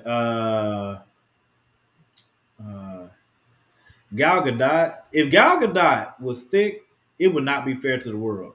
She's a pretty woman, but she ain't on my top list though. She's a beautiful woman, but I don't have like a crush on her. I look at her. Like, she's like Beyonce. Beyonce's a beautiful woman, but I don't really have a crush. You darn right, she is. Yeah, Beyonce's never been on my list, but I'm not saying that to say that I would not absolutely. I mean, all of these women. I've always they literally looked at us the right way. Being honest, I'm married, so I can't do anything. But if I was, I've always been more attracted to Kelly Rowland than I was Beyonce. Yeah, Kelly always was. It's just something more. She's a lot more. I don't know if relatable is the right word. I was gonna say organic, so maybe relatable. She seems more attainable. More, not even attainable. She just. I wouldn't use that word either because she ain't attainable. But it's more. And I said she seems more attainable because I know what you mean, but like, as long as like there's a. I feel just like if I met her, I could sit and like have like a conversation with her. Yeah. Whereas I feel like if I met Beyonce, it'd be like meeting a celebrity. if that makes any sense. Yeah, but that's part of what I. Never mind. But that's what I'm saying. Like I'm agreeing with you. I'm agreeing Yeah. with you. I see Tyra. Everybody used to be on Tyra Banks, and I've always thought she was attractive, but I've never been like head over heels for her. Nah, she was fine. When higher learning drop. Bro. Ooh, thank you for saying that, Wally. Nia Long. Oh my God. When she came out of Fresh Prince, almost. Yeah, everybody had a crush on Nia. Did you see? There's a video by what's that comedian? Oh, dog, I can't remember his name, but he was talking about how Nia Long makes movies where the plot don't make sense because she Nia Long. Nah, but they're like the best man. This dude was about to go. This dude was about to straight up cheat on his girl just because she was there because it's Nia Long. I'm about to say it's Nia Long, bro. Sheesh, you. Yeah, Nia Long. Yes. Nia Long. There's a lot of beautiful women in this world, man. My I'm girl. surprised you ain't say Beyonce. I gotta be perfectly honest with you, man. My girl that plays Misty on Daredevil. Simone Missick. Yeah, she's a judge now, and yes, Simone Missick. Okay. Rosaria Dawson. Oh my God. Oh, bro, I got a Rosario story. Who Me. do? I do. You got a Rosario story? You seen her somewhere? She used to come to Heroes Con. She came for like 4 years straight, right? Oh, the first year she was there, because she used to do a comic with a company, I think it was called 12 Gauge Comics or something like that. Yeah. She does comics every now and then. Yeah, so she was there promoting a new book. And so I was there with my crew at the time. We were doing, of course, hometown, whatever. So she found out that we were from Charlotte. We're coming down the aisle as the show was ending that Friday, and she's like, "Yo, what y'all doing?" And I'm like, "Whatever you do." Like, what you mean? Like, what you saying? And she's like, "Yo, I don't really know my way around like that, so let me give y'all a number or get a number from you, and we'll link." Morgan mad as hell at you right now. I'm like, yo, this is before cell phones was really what they is. So I'm tapping my body trying to find the pen, the marker. We artists got to have a pen on me.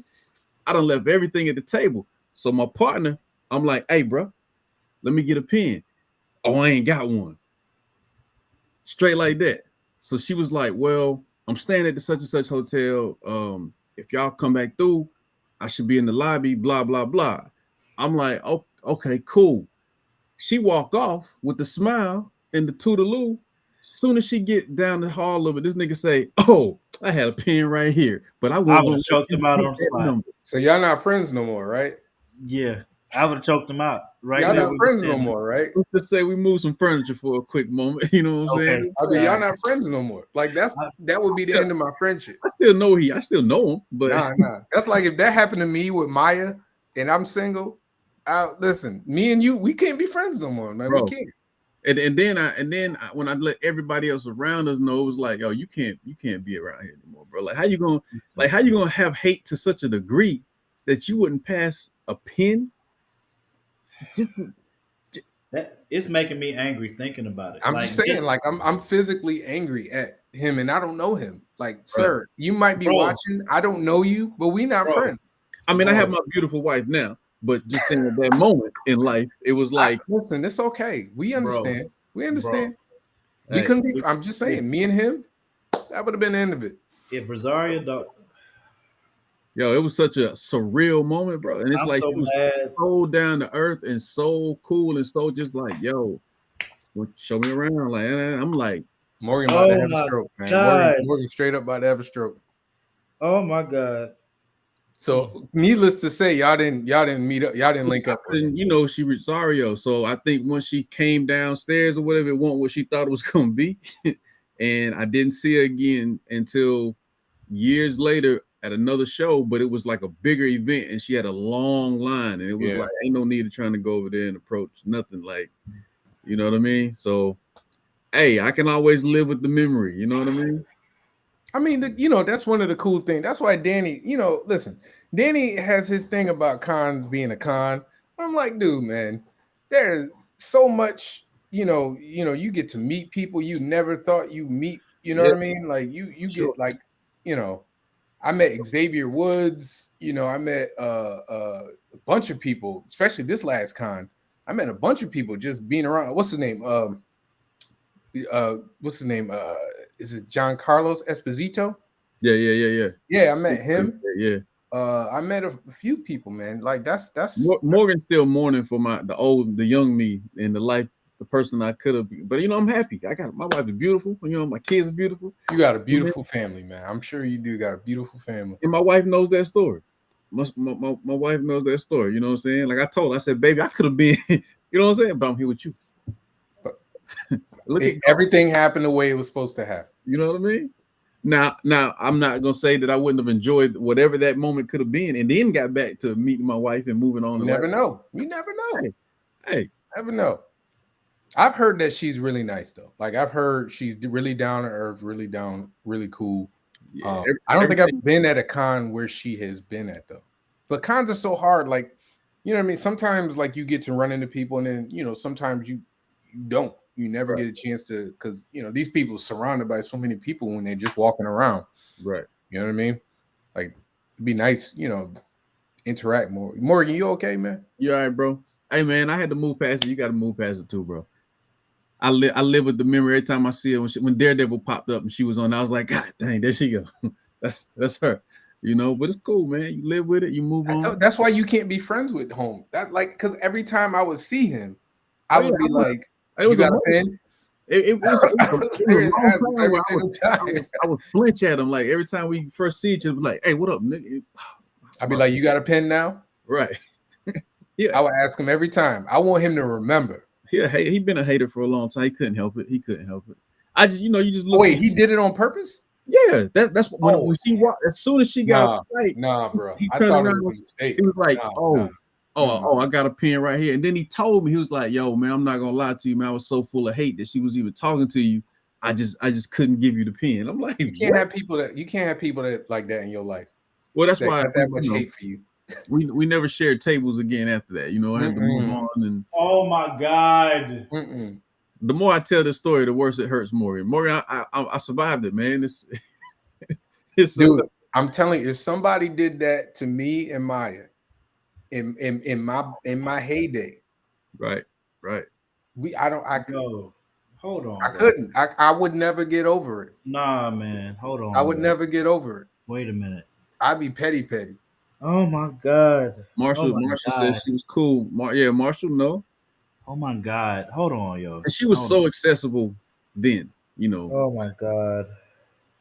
Oh my God. I mean, from what I hear, she's still pretty chill. Yeah. Especially at cons. She still does a lot of Comic-Con. So that's not the point, bro. Oh my God. Hey man, it's a story I can tell my kids, You broke Morgan, man. Oh my God, I'm so mad. I don't even understand. You kept that one to myself. How could bruh? Okay, so wait, time out. You guys were walking around and she No, we were set up, she was set up. So we had seen her earlier in the day. You know what I mean? No, I mean when y'all had the conversation. Oh yeah, we were leaving. So she had already packed up and her crew was getting whatever together, and she was just kind of standing in the aisle. So we're coming down the aisle and I see her and I'm like, yo, Rosario just chilling. But with how the cons are emptying out. So it's not you know what I mean? So as we're coming down, she just kind of turns and she has a smile on her face and she's like, hey, where y'all are from here, right? And I'm like, yes. And we just start conversing. You know what I'm saying? And I'm not looking at my man because I'm like, he should be just as excited as me, but why would you look at him? You ain't got no reason to at that time. So I'm not knowing the whole time he over there hating. You know what I'm saying? Like, I don't know what looks on his face at the time, but I'm just like, yo, I'm taking it in. Like, this is Rosario. She's super cool right now. She's so down to earth. And the vibe is, you know what I mean? But whatever. She want to hang out, see the city. Like, we're going to make sure that happens. You know what I mean? And then she starts trying to offer numbers and yada, yada, yada. And I'm an artist, but I ain't got nothing. It's one of those times where I finished all my commissions for the day. I don't have to take nothing with me. I'm just going to leave everything and boom. come back. And so I'm reaching for pens that ain't there. You know what I mean? And then I bet you carry a pen with you all the time.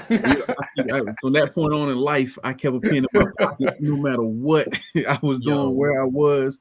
I mean, of course, now we don't need it, you know. Man, I would have it just in case. I'll be traumatized. This is making me straight so PTSD, angry. dude. Hey, This is making me so angry, bro. Like, I don't understand how you. Hey, I got another one for you too. It wasn't as bad. I met Keisha Cole early on too. Radio station. I went up there to rhyme, and she was up there putting some music out like early in her career, and we had a nice long conversation. But at the time, I don't know what it was. I just didn't budge on saying, "Hey, what's up?" You know what I'm saying? And then later it was like, "Oh, you remember that girl that was up here when you came through? Yeah, that's Keisha Cole." And I'm like, "That what?" Oh, So I'm gonna give my I'll give it. This is my embarrassing Destiny's Child story. I had an embarrassing one. So I don't, Wally, you might not know this. Morgan, I think Morgan knows. My god brothers are Brandon and Brian, the twins from Jagged Edge. okay, So, dope. Yeah, so they were dating. One of them was dating Latavi. There's some real gangsters right there. They're my boys. Yeah. So I was staying at their house. I don't even know if they know this story. They might not know. They might not remember. But I was staying at their house for the summer. Mm-hmm. So, you know, I came downstairs, you know, it was like early. It was like, it had to be like 8, 9 o'clock. Came downstairs, you know, whatever. One of them was dating somebody out of that. Yeah, they were dating. Yeah, they were dating. Yeah, one of them was dating Latavia. Yeah. So I come downstairs and I got my pajamas on, you know, I got t-shirt and pajamas. I ain't got no underwear on. I'm in the house, like, you know, whatever. I'm in my godmother's house. Man, I walked downstairs, my breath humming, like no teeth brushed, everything. Right. Come downstairs. Guess who there? Latavia and Latoya, my god brothers, everybody in the house just chilling. I can't even talk to them because I ain't brushed my teeth. I ain't know nobody was downstairs till I got down there. Right. So I'm like, they come up, they saying hi to me. I'm like, hey, what's going on, man? What's going on? I'm like, yeah. Keep it close. My god brothers, how you doing? Yeah. I had to keep finding ways to cover my mouth. That's a little embarrassing, but at least none of them turned to you and been like, "Yo, go brush your teeth." So that mean, you know, they were being nice. I appreciated that. It's a balance. They cool though. I actually became real cool with Latavia. Every time I saw her, she was really cool people. They seemed like they were. Yeah, they were real cool people. I never met Beyonce and I never met Latoya, but I met the two of them. They were there. What's wrong, Morgan? You can't be still mad at it, man. I'm over it, with my brother. We got, you know, we grow on past it. You know what I mean? You act like it was you. If it had been Morgan, he might have picked the table up and hit bro with it. You know, I waited. Hey, look, I mean, honestly, dude, real talk. If it was me, I would have been like, "Hey, I got a pen at my table. Come right back, real quick." See, the thing was, her people. Cause we had talked for a minute, and so then her people came, and it was like, "Yo, Rosario, you know, we got to roll." You know what I'm saying? And it was like, she ain't just tell you the number. Like I would have tried to memorize that bad boy. I mean, Marshall just said I should have worked on my memory skills. In that moment, seriously, you got to understand. So you're keeping my mind is trying to do levels of things right here, right? Like I'm 12 levels of Super Saiyan and trying to be a regular dude at the same time and excited, and it's like. Could I really remember this number right now? Dude, I would have tried. You'd want to. I would have tried though. If I ain't got no pen, at least I'm gonna try. You'd want to. But then I'm like, I would have just relied on the hotel. The things that are blowing me from this story, one, it's awesome that you guys held a conversation for a good amount of time. The thing that got me first is you saying that she started talking to you first, right? So she initiated the conversation. It was beautiful. Y'all started talking. I told my wife, man, she's very fortunate. We both are, but she's very fortunate because hey, go ahead. Look, all I'm saying is, so she starts the conversation. Y'all talk for a while, not like a hey. Okay. I'm trying to parse through this as a man. Okay. Right. Keep in mind, She I seen started the the earlier. conversation. We just couldn't talk at that time. Go ahead. But that's okay. But that's a part of it, right? So y'all saw each other before. Nothing said because there was other stuff going on. It's the end of the show, which is the perfect time for a guy to go and say this. Right. She approaches you. She's the one that starts the conversation. She doesn't just stop to say, hey, you know what I'm saying? I like your artwork. You know what I'm saying? What y'all got going on? And the conversation lasts long enough for her to you say, yeah, we're from Charlotte. We try to do this, and that. It's No, not that's what made it even more dope. But whatever that she already knew, like she was like, y'all from Charlotte, right? Y'all from here, right? But So- what I'm saying is, okay. Number one, she initiated the conversation. Number two, she is the one that is. She's not just spurring the conversation, but it's a meaningful conversation instead of an informational thing. Right. You know what I'm saying? It's not like yo, how long y'all been doing this? I really like this artwork. It's no admiration. The admiration is not leading the conversation as much as it is. Morgan basically feels like you got hollered at. Oh, I definitely accepted that after it all was able to, you know what I'm saying? Well, but I'm just saying like that for that conversation to carry on that long, and then first she's like, again, she's offering you her number. Yeah. That's another big part. She's offering you her number, and she already take my number. I want y'all to show me. I take my number. You know what I'm saying? Show me around the city. That is literally. Now I'm not saying it's a direct, straight up 100% date, but for this woman to say, "Here is my number. Hit me up. This is where I'm staying." Right.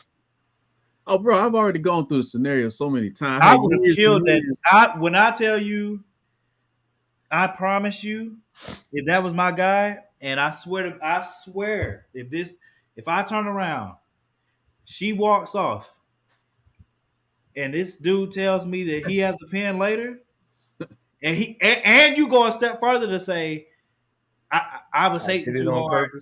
If you tell me that you did it on purpose, I promise you, we are going to guff right now today because there's no reason for anybody to be that hateful. That is insane. Like you, that's not to me, that's not a real friend. Like I you get are it. Not a real friend. You are hating that. I get it. I get it. Like you people, we rag on each other. Me and my friends rag on each other, but my friends know how. Like my friends know I love Maya.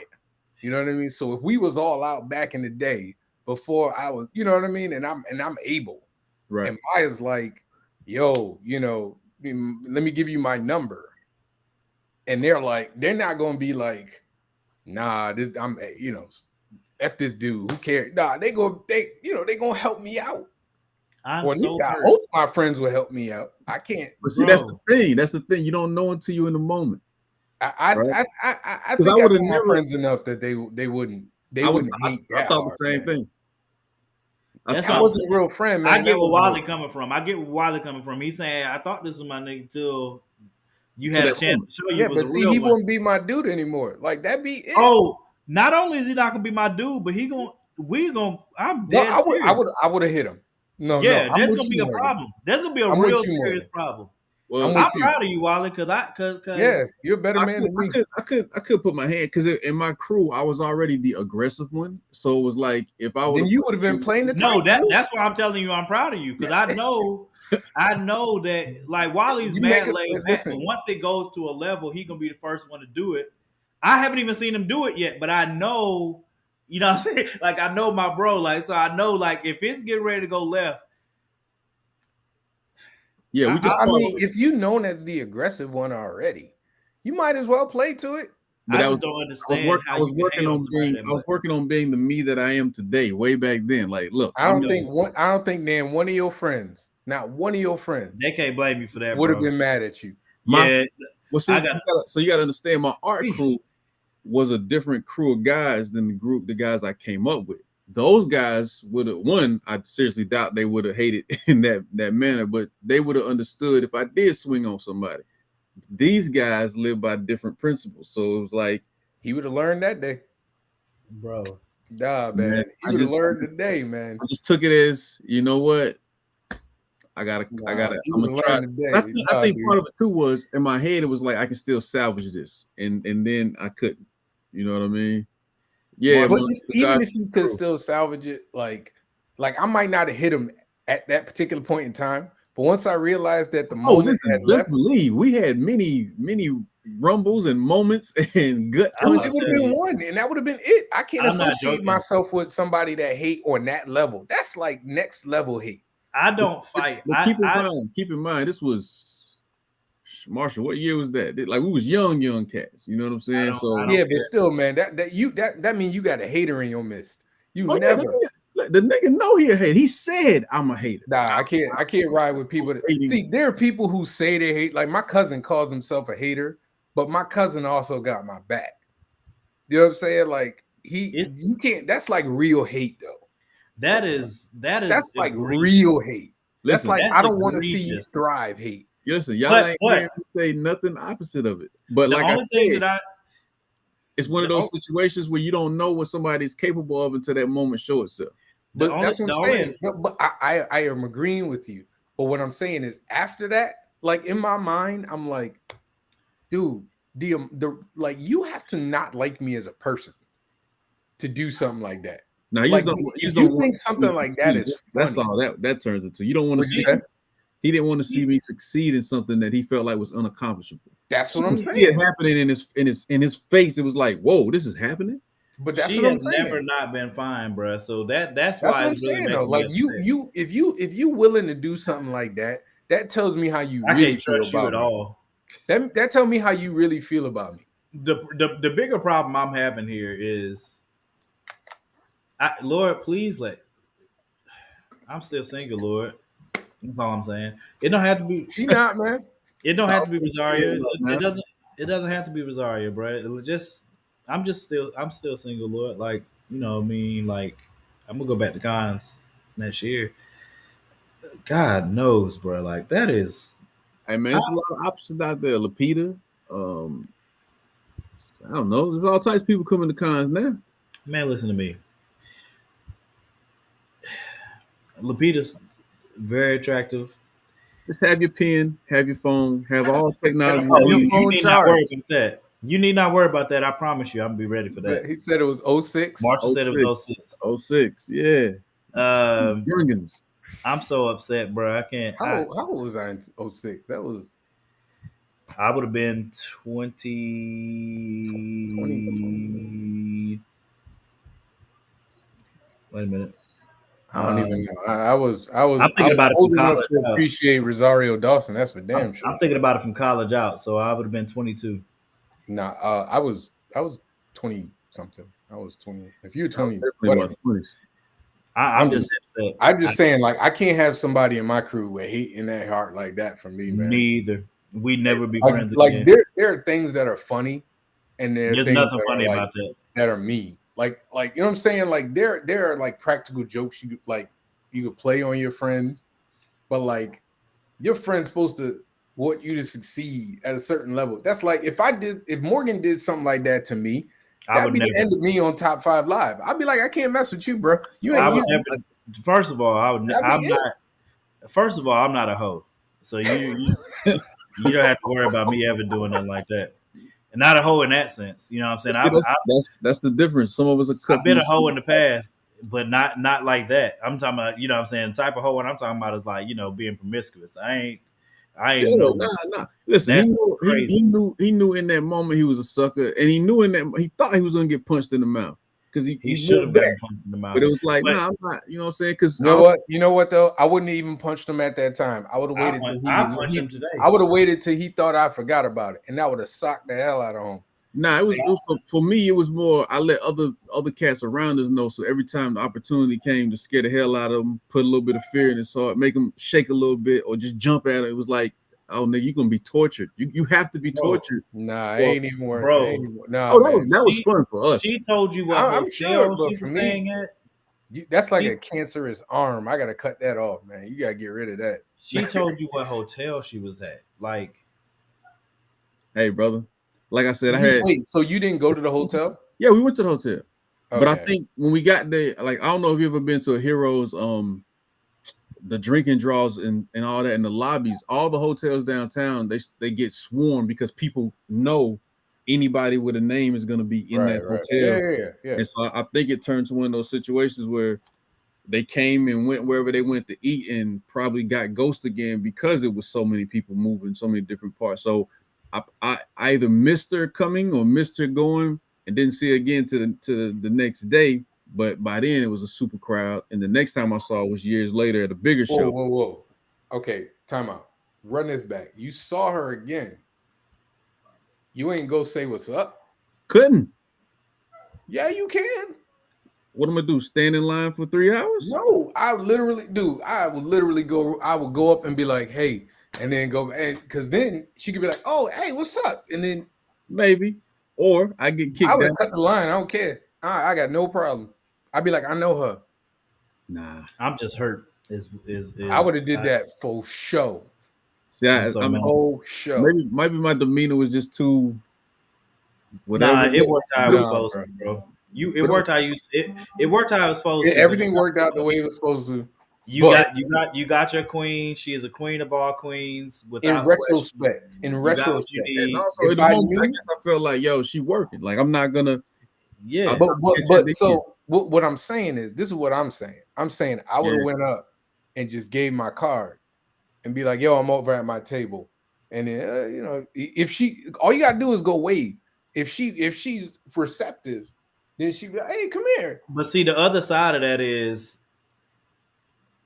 seeming like you thirsty and not if I walk by and I just wave.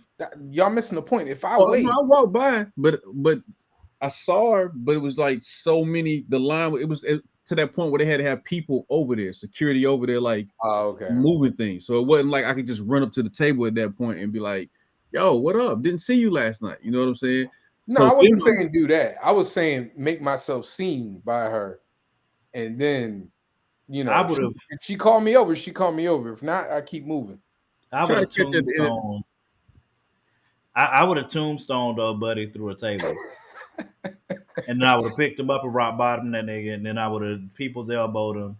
I would have picked him up again, stone cold stunner this dude. Physical violence would have definitely happened. Marshall said she hosted the art auction that night. So I didn't. But no way to get around her. Let me tell y'all something right now.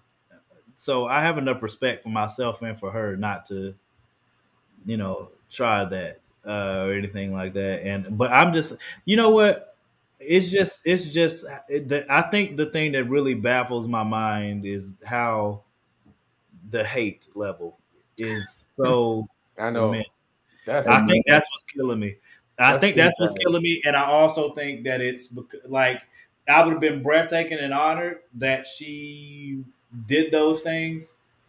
I also, I think she's dope, and I've always heard she's very dope anyway. But that would have put it on a different level, of course. It's because some people like their energy is like that. You know what I'm saying? And that's one of the reasons I do miss going to cons. Is like because y'all know Afua. Afua, I don't have like a romantic infatuation with her, but Afua is one of the dopest people. Her energy is. Dude, the first time I met her, she treated me like she knew me forever, dude. Afua is one of the best human beings. Oh, absolutely, man. You know how you get vibes off of people? Afua's vibe, bro, is just. Oh my God! I mean, I met her at Terrificon here before COVID. She is so dope, bro. And I saw her again at Dragon Con. And number one, she remembered me. Straight up remembered me. She was nice enough to so my wife went over to say hi to her. She was nice enough to give her, free, print and everything. She's always been nice to me, man. She's one of the nicest people that you. But that's what I'm saying. She's like that across. Like Afua is so freaking man. It's just like her energy, her wisdom. Like as far as people that I've been around, you know what I'm saying? Like when you get around a person that just emotes that type of energy, remember that. You remember those people, bro. And Afua is one of those people that just energy wise, and I mean I've told her this, like her energy is just so genuine.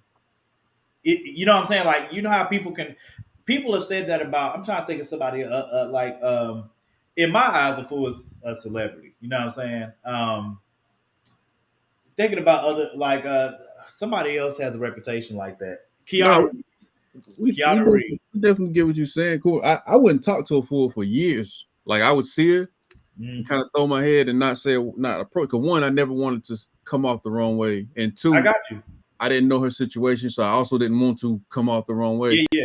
And then we just her husband or boyfriend at the time, I guess, just stopped at my table one day, and we start talking, chopping it up about everything in the world. And then she comes around the corner and was like, "Hey, I know you," and I'm like, "Yeah."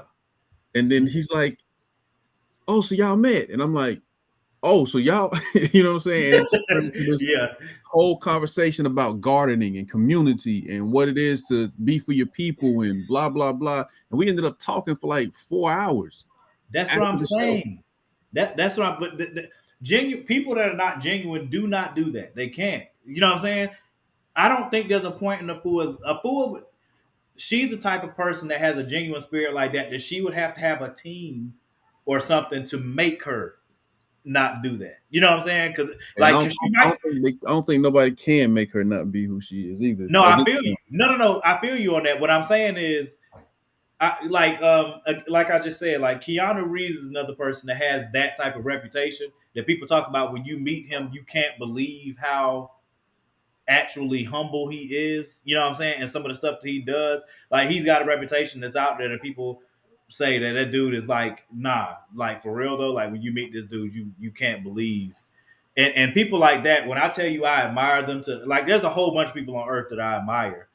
But there are certain people like I said, like when Afua came on Moana's joint, when she did a Moana show, man, some of the nuggets that she was dropping, because you know me and Wally talk. Well, Javon, you know that now, but like I'm definitely a type of person. I'm a soak in things from everywhere, right? But if I meet people that I vibe with, like, and I have a profound respect for that person, um, especially as artists, you know what I'm saying, and as people for the culture and stuff like that, man. That's one of the reasons I can't wait to get back to cons because it's the spirit of other artists, you know what I'm saying, and being able to be around each other and really like rap and talk and you know what I'm saying, have those conversations is that's what I miss probably the most about cons. It ain't even the money. It's like and that's another thing like what Javon was talking about. Like you just said you met Giancarlo Esposito, I would have lost it because that dude is one of my actors. So real talk. So he was at the bar and I was trying to find a place to sit and eat. It was crazy packed. But he was like there and he was kind of like in chill and he was like talking. And I admire him as as an actor. He's a phenomenal actor. There are very few times I go out of my way to just say hi to people. You know what I mean? Like celebrities. Like a lot of time I just want to leave them alone. And I saw him and I was like, man, he's talking to somebody, but I'm probably not gonna get this chance again. So I went over, I was like, listen, I'm not trying to bother you. I know you're talking. I just want to say I appreciate you. I'm a big fan of you. He's like, all right, thanks, man. And I just walked off. And I was like, that was enough for me. Yeah, no, that was enough. Look, that's all it takes. Yeah, I mean, I did that. I met Queen Latifah like that. Wow. Yeah, I met Billy D. Williams and his son at a convention. Oh no, I ended up meeting Queen Latifah at the airport, at Atlanta airport, and I felt bad about it because like she was just standing outside waiting for somebody, but nobody was bothering her. Like she was literally nobody was bothering her, and I went over. I was like, listen, I ain't trying to bother you. I just want to say I'm a big fan. It's a pleasure meeting you. She shook my hand. She's like, thank you. I walked away, and I felt like people around saw me do it, and then they was like, oh yeah, I can do it. I felt so bad. I would do the same for people. So like the people that would get me like that, there are not many people. So I'm not like a a celebrity like I'm like you, Javon. When like if I saw a celebrity somewhere, I'm definitely leaving them alone. Like I can't Yeah, see it depends on the actor it.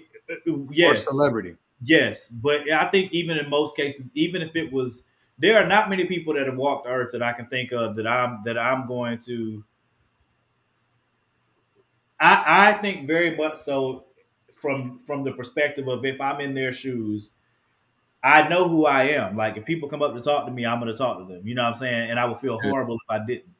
But at the same time, I will keep myself in the frame of mind to say they don't want to be bothered, man. They get this all day. I'm not going to be one of them people. You know what I'm saying?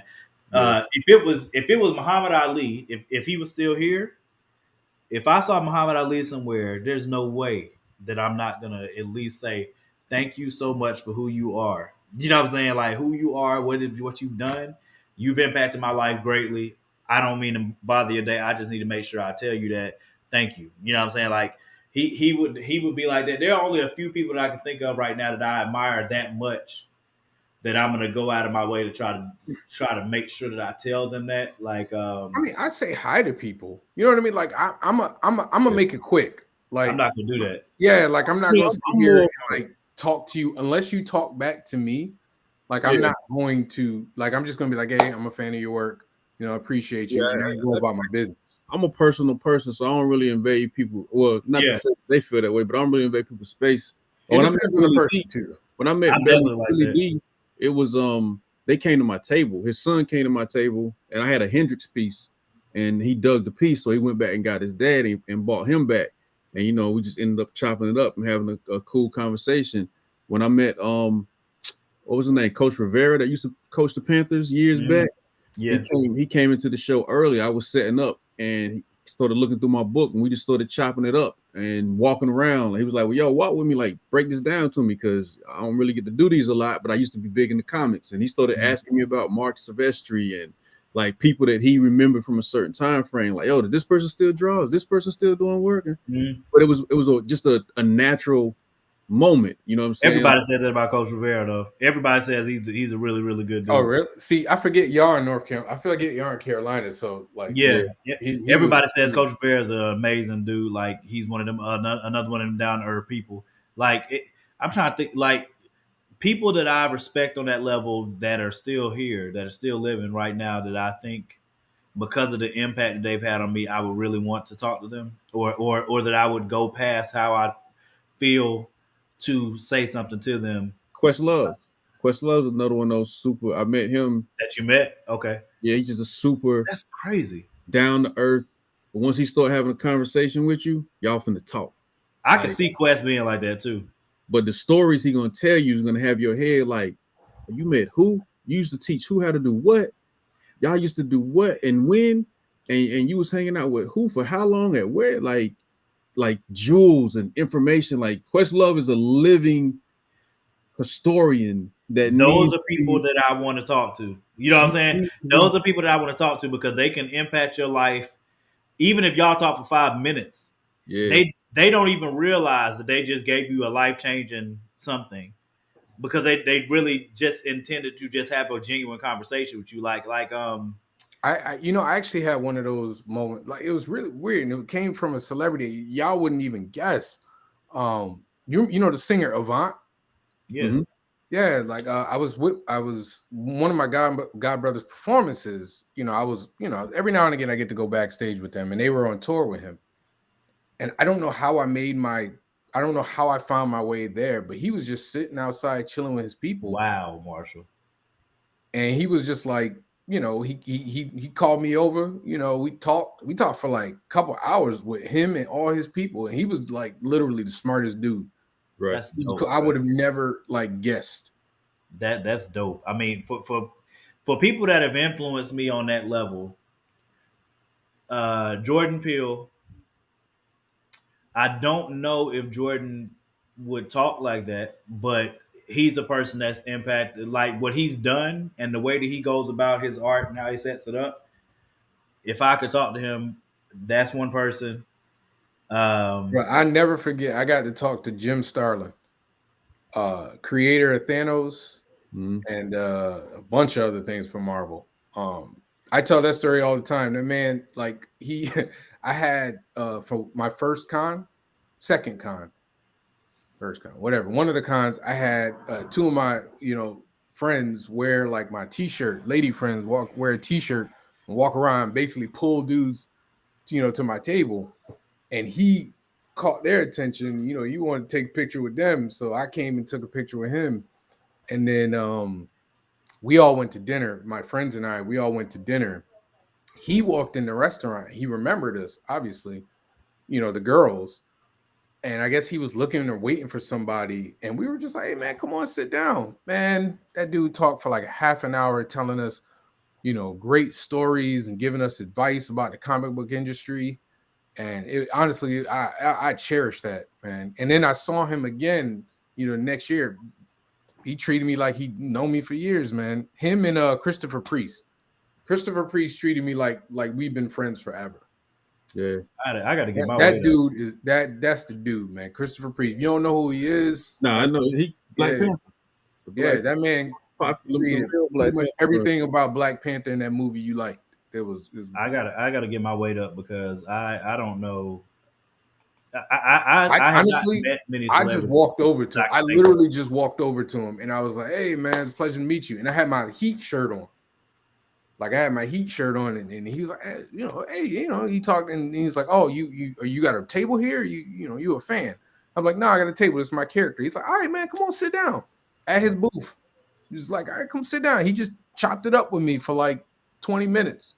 See, that's what I'm saying. If we was at cons, and Wally knows this, if we was at cons, Danny will know that stuff. I don't know. Like, if I ran into people that were that influential, I would have no idea because I didn't grow up on comics. So if I did not see you, if I didn't see you in TV, movies, or something like that, I have no idea. You know what I'm saying? So like when we go to cons, Danny and Wally, the cons that we've been to with Wally, Danny and Wally will recognize all those people. Like they know all those names.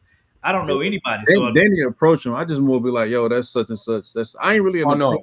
Danny will definitely go talk. You know what I approach comic book artists, man. Comic book artists, creators. I talk to them. I'm more of just I don't know. I'm just more laid back and reserved. Like I met KRS-One when I was heavy into hip hop. I actually had to perform with him twice. I got to perform with Parrish Smith probably like 6 times. Me and him had gotten super, super close at one point because he actually had a home here in Charlotte. But Stan Lee, when I met Stan, it was on some casual. But I really wanted to make sure he knew, hey, bro, I'm out of respect. I just want to have a conversation. If we're gonna talk, let's just talk. I wish I had gotten a chance. He tried to go into like his normal character self, and it was like, nah, bro, you can just relax and we can just talk as people. Right. And it's to me, my wife was there with me when that moment happened. You could see the relief in his eyes, like when he could just have a conversation. Like we ain't got to talk about that. Yeah. None of that right now. And and that was the only time I've been plenty of shows that he was at, but we ran into each other in the lobby, staying in the same hotel, and so he had his security with him. But I think they picked up on my aura. It was like he ain't finna fan out. He ain't here to do nothing crazy. Oh, nice. Hey, they just slid to the side and tapped him like, Stan, I think he want to holler at you. You know what I'm saying? And he turned around and started to go. And I was like, nah, bro. Like I'm just here to say what's good. You know what's happening, and we just talk. We just dialogue. You know what I'm saying? So. And that's just like, that's how you got to do it, man. Like honestly, like I'm with you. Like I've actually become really cool. Rags Morales, artist. He's a phenomenal artist, and I literally went up to him and talked to him in Terrificon like just one time. Just like, yeah, I'm a big fan. I got my own book. Once you tell them, like for me, it seems like once I let them know I got a booth here too. Right. Like I'm working too. Right. They tend to. It seems like they get more comfortable. You know what I mean? Like Rags, took me out for drinks like a couple times. I met Jim Shooter and all that. Like to me, if you don't act like a fanboy and you act like a professional, they will treat you like one of them.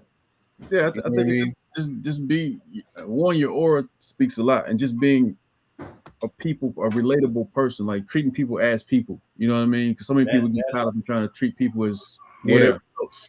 Yeah, if you don't try and treat them like a stepping stone, you know what I mean? Like I'm not trying to get a job from you. Like You know what I That's mean? one of the things I think I would have as a strength if I met people, because I don't. If I'm saying anything to you, it's only out of respect for who you are and how you've influenced not just me but the world. You know what I'm saying? And I want to thank you for that. You know what I'm saying? It's not about me trying to get on with you or anything like that. I don't care about none of that. You know what I'm saying? I would. So I mean, not I don't care about it. Like you know what I'm saying? What I mean is y'all understand what I mean? Like No, we I'm get it. just not. I got you. So I mean, like there are. I would love to talk to Giancarlo just in the same, even if it was just to do what you did to say, yo, your work is phenomenal. You're one of the best actors on I the ain't even planet. go that far. I was like a big fan. I'm gonna You leave know you what I'm alone. saying? Like that. Let me not bother you. It's so many people that I mean I'm not gonna say I hope I meet celebrities because I don't if I do great, you know what I'm saying, but it's just more out of gratitude for, because I definitely, that's one thing I'm trying to make sure that I do more of, not just with people that I know but just in general. Like, make sure you give people their flowers, bro, because you really, if somebody's impacted you, let them know, you know what I'm saying, I tell you who and I want to especially meet. artists. I tell you who I want to meet. Never met him. I want to meet Tyler Perry. I Me would too. love to just have just a He was conversation another with person I him. wanted to say. He was I another person I wanted to say. I mean, I will meet Tyler. Tyler Perry, Tyler? Yeah. Tyler Perry, Jordan Peele, Tyler Perry, Jordan Peele, Ryan Coogler, Tommy Adeyemi. Um, And Will. Like, I would love to meet Will Smith. yeah, Will Smith, Will and Tyler Regina and King, who? Regina Regina King, King. Yeah. uh, um, Regina Hall, um, Taraji. Some of the people I want to meet aren't here no more. I wanted to meet Ernie Barnes because he was the first black artist that I found out about who was making a living from art, and he was from North Carolina. Oh wow. He's the guy that did the paintings on most of the paintings on Good Times that JJ used to do.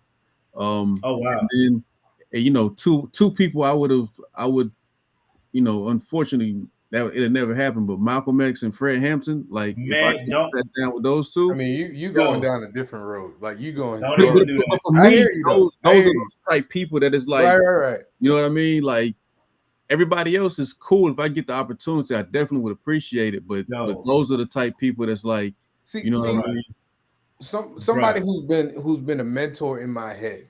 And when I say in my head is because I try to follow, what they do, and I respect wow. their impact. And you probably won't guess his name, but Todd McFarlane. Oh yeah. Todd, I would listen, dude. Yo, I had Todd thinking he knew me once for a split second. Bruh. I probably would have tried that too. Like, Bro, yeah, Bruh. he was You walking by the leave, and I was sitting at my table. I was like, "Yo, Ty, what up?" He turned, and I said it so confidently. He was like, "Hey, man." I was like, "Nah, you don't know me, bro. I'm just messing with you, but I know you." He was like, "Oh, okay." You could see his gears turning. Like, "Oh snap! Who? I don't want to be offensive. I know I'm right. Because you know, they meet like hundreds of people at all the events. time." You just set me up with the bruh. Dude, Yeah, you just I set me up would- with Malcolm X and that Fred, because that's why I already knew. But you know what I'm saying? I Like mean, those are people. I mean, I would love to meet. I'm just referencing people that are still here. Yeah, Malcolm, true. Malcolm, Fred, Ali. Actually, there's an artist that I would love to meet. He's one of the. I believe he's a black artist. Like I'm almost certain he's black. I've never Who? seen a picture of his face, so I, honest to God, couldn't tell you. But MD Bright, he was the first artist on Icon. I want to say he was black, but I believe he's black. Like I mean, if I'm wrong, I'm wrong. I apologize, but I'm pretty sure he's black. But I've been a fan of his artwork for so long. Actually, I mean, I probably need to call it. It's late, and I appreciate the conversation with you, gentlemen. oh yeah, MD was white. He is. Yeah, I What? think. Let me make sure it's the same guy. Amani just said he's white. Oh, now I got it. I mean, it's Wow, pretty cool to meet though. That Hold on, that I'll be back. No, that's a white guy, man. Still gonna be cool to meet though. No, he's still one of my favorite artists, but I always thought he was a black artist. I swear, I thought he was a black artist. I was gonna say that because I knew that for the most part Milestone was black, but I knew other artists came in and worked on some things. Yeah, like Jean-Paul Leon. He was first artist on Static. Right. What's the artist that did Hardware? I don't know why I can't remember his name right now. I'm drawing a blank too. I know I follow his artwork and everything. It must be it's late. So matter of fact, I just was looking at something of his recently. Yeah, me too. I'm telling you, I look at his stuff all the time. I could probably look at. I have the Hardware. I'm looking at the Hardware book right on my shelf. But Cohen, thank you, Cohen. Dennis Cohen. Yeah. I would love to meet him. I don't think I've met him. I've met quite a few black Humberto. Yeah. I got to sit beside Humberto at C2E2. We his table. Me and his table was side by side for the whole weekend, and he was the coolest, sharing information. His agent was there sharing information. Like Ramos is one of the most down to earth. Between him and Mark Brooks in my early days, I got to sit beside Brooks at Heroes Con. I didn't get to meet Brooks. I did meet what's the name of the book? Image book, dog. What's the name of the book? Bitter Root.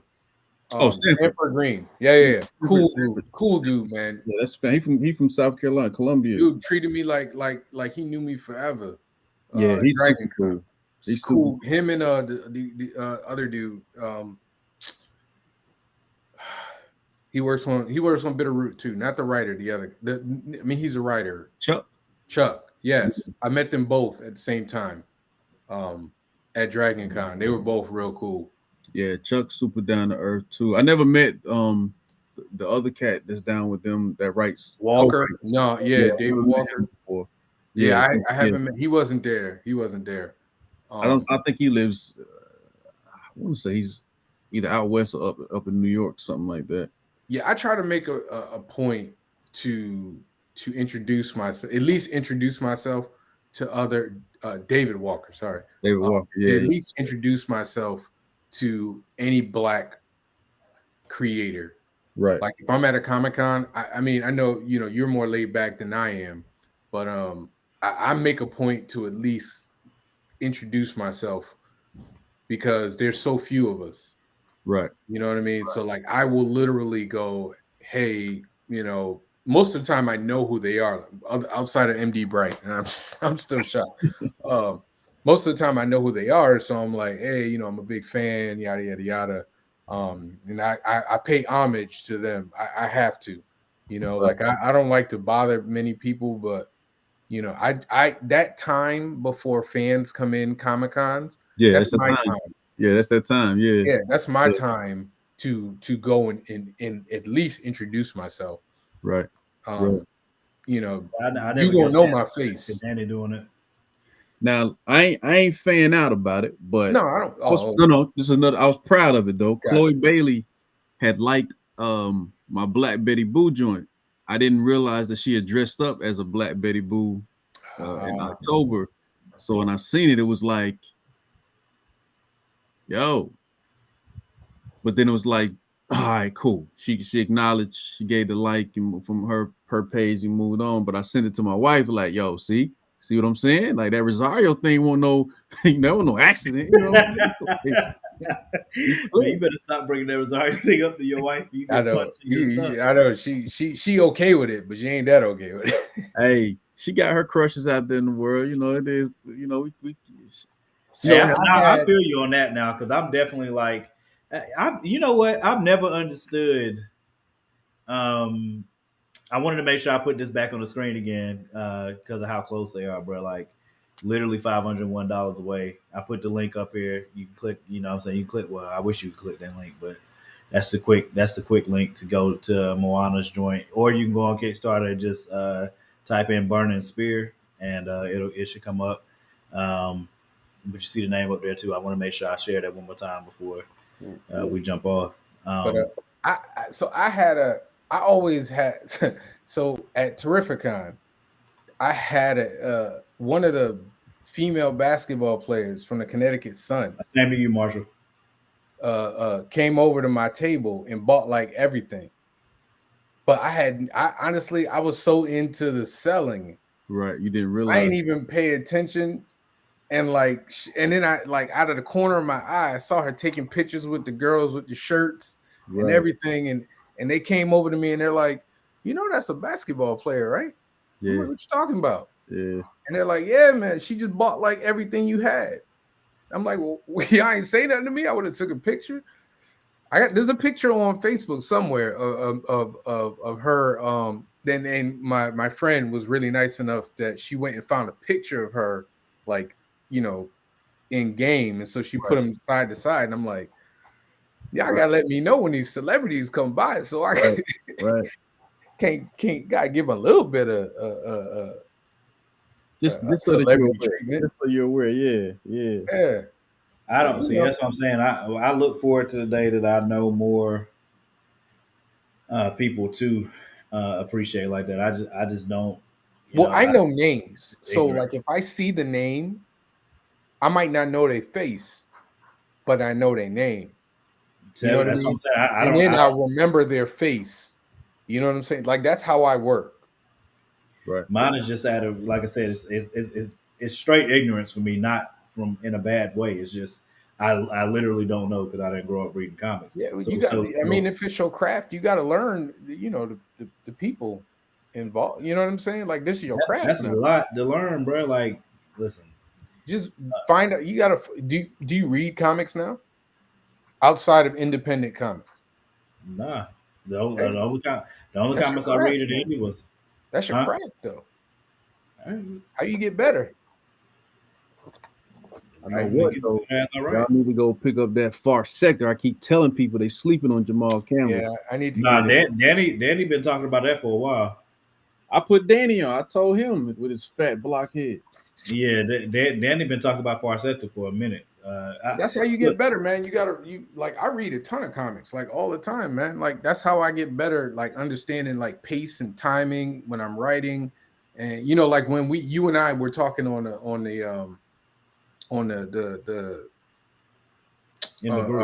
our DM or whatever you call it, you know, when we're talking about like when you have like a first issue or something like that, you gotta, you know, follow like certain tenets for it. Like the more you read it, you know, the more you learn about the actual craft of creating a comic and writing a comic. Right. Like I'm not telling you what to do. I'm just saying that's like for me, that's how I learn. No, I get it. I'm not thousands of comic books. No, I'm not rejecting anything. I'm being honest. You know, I tell you who you should read. I'm gonna give you. I give you a book that you might enjoy. Why the Last Man? Who? Why the Last Man? Okay. By Brian Vaughn and Pia Guerrero, I believe is her name. Is it he or him? Or her? I think it's a she. But yeah, that's like it's about if they had a TV show about it. If all the men in the world died except for one. Okay. Oh yeah, that's why I heard the show. Okay, yeah. There's a book about it. Like that's a great book to show you how, you know, what the comic book medium can do, like timing and setting up, you know, the issue from the first panel to the last panel and how it can tie together and how to, like, you know, deal with subplots and everything like that. Like I study that book. I study anything by Mark Waid, anything by Christopher Priest, like his Black Panther run. You should that should be like first thing you read, because he deals with timing too. Like for at least Black Panther, he never writes anything in order. Like the time jumps and everywhere. So like that would be my suggestion for you. Like Christopher Priest, Mark Waid, Grant Morrison, you know, Brian Vaughn. Those are the dudes. If you want to get better as a writer, those are the dudes to study. Right. Yeah, that Black Panther run is definitely regarded as the greatest Black Panther run ever done. Oh, it is the greatest, man. It's hands down, man. I got them right now. I'm looking at my bookshelf right now. Alan Moore too. Alan Moore is somebody I would suggest, not just for you, Morgan, but anybody that's trying to write like that. Just study what they do, because they're masters at their craft, man. Yeah. I try to take something from everybody.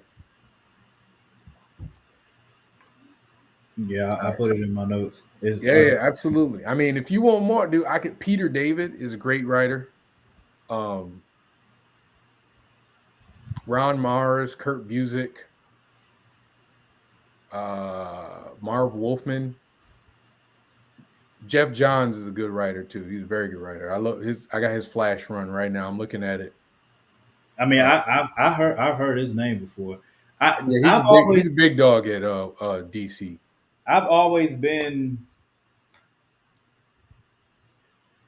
in the middle on stuff like that though, because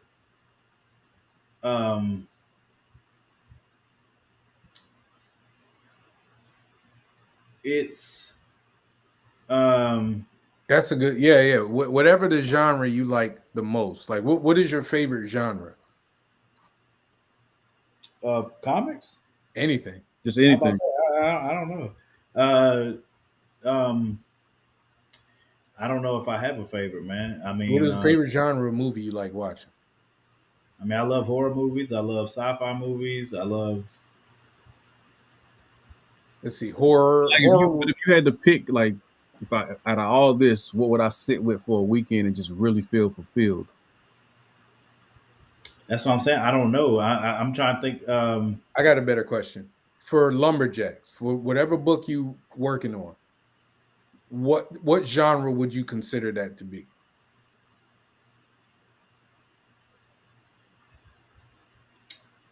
Do you consider Lumberjacks to be traditional superhero or non-traditional superhero? If it was on TV, would it be a drama? Would it be? I don't think it's any way he could classify. I mean, because I would think a traditional superhero would be Superman, and he definitely is not that. I mean, I would describe Lumberjacks more like a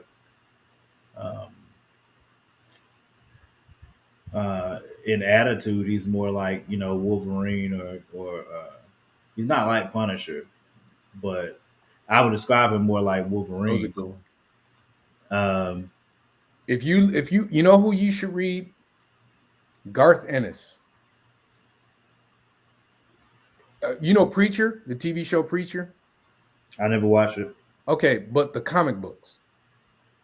No, that's what I'm saying. I don't. No, I know. I'm telling you. I'm saying like you want like anti-hero. It sounds like you want anti-hero, non-traditional. So I would read Preacher. I would read. Actually, here's a book.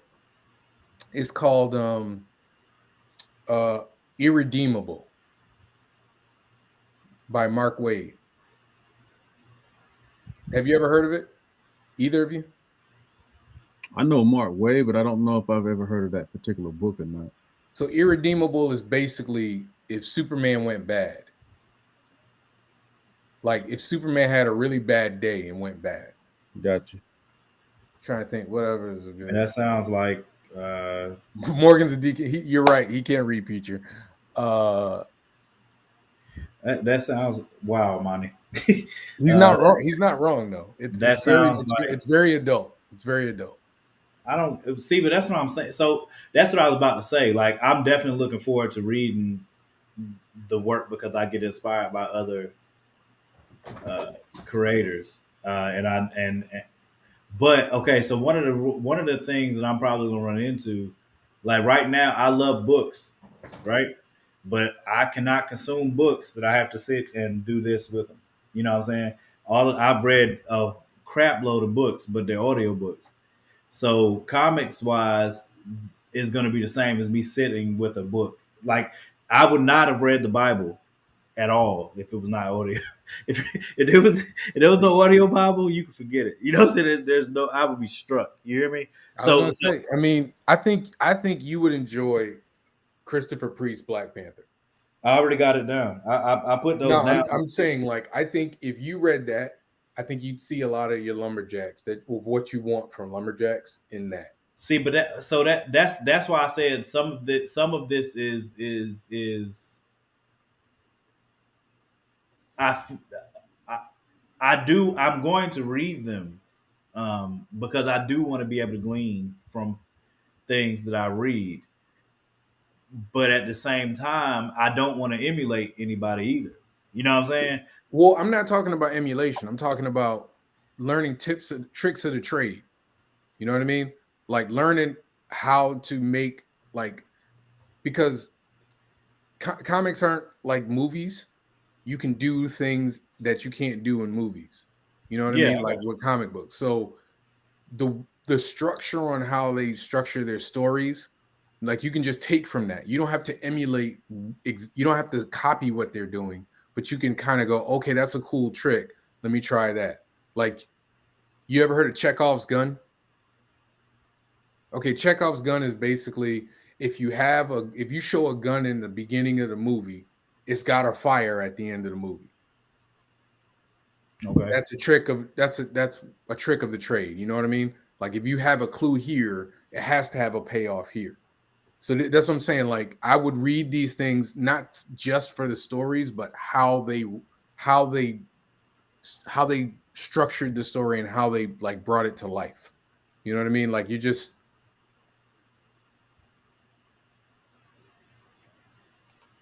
I don't even know what that is.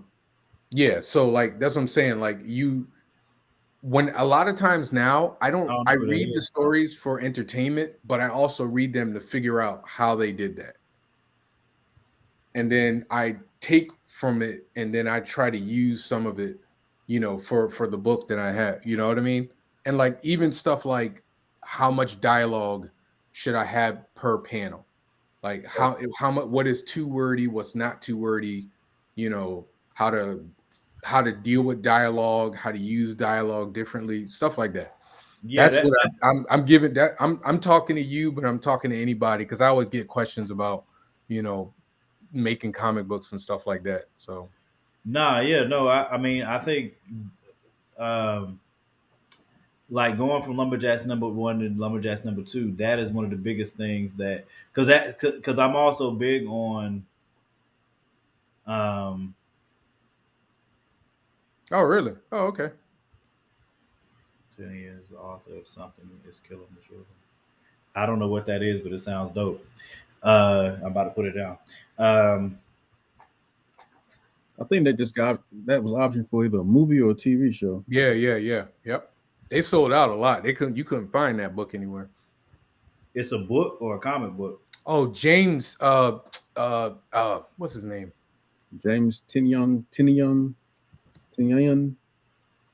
Is this a book or a comic book, Imani? I love the title. That title is fire. That's a comic book. What do you mean? What am I doing? What are you talking about? That's his name. It's Tinion. Oh, I don't know. I put it down. I mean, you know, just paying it, just watching other people. It's no different than, you know, if you're a singer and you pay attention to how, you know, the best singers sing, or you're a football player. I get it. I'm just saying. I'm saying mentally, what has been okay, so I've explained how I got into writing comics in the first place, which pretty much was Danny. Like Danny wrote a book first. He wrote the Ace Blade novel. I had been writing something of my own as a narrative, and it wasn't a comic. And when I saw Danny had written his novel, that's what that is a good book to learn from, not just good writing, but great page layouts. All right. Right. And that's another thing, like page layout, like how you communicate to your artist better way to communicate to your artist when you're writing out your panels.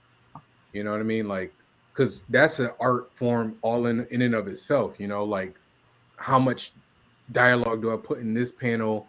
You know, maybe I want the art to do the speaking for me, because there are a lot of times where I will write like a couple pages, or I write a page and I have a ton of dialogue on it, and then I'm an artist too, so I start drawing it, and then I'm like, dude, there's nowhere to put all this art because I have this really beautiful thing. So like by the time like I draw it, I come back and I want a letter. I'm like, you know what? I don't need this. I don't need this. I don't need this. I just need to boil down to, exactly what I need, as opposed to, because a lot of times I can get really verbose and, really like wordy. I just said the same thing twice, but I can get, I have a lot of dialogue, and then I'll in my script, and then after I do the artwork, I realize I don't need all that dialogue. I can let the artwork talk for me. That's the biggest lesson I learned between Lumberjacks #1 and #2 was that is to because again, I'm coming from a narrative background, because like I said, I read Danny's novel first. I let Danny read something that I was working on. He liked it, and then I was like,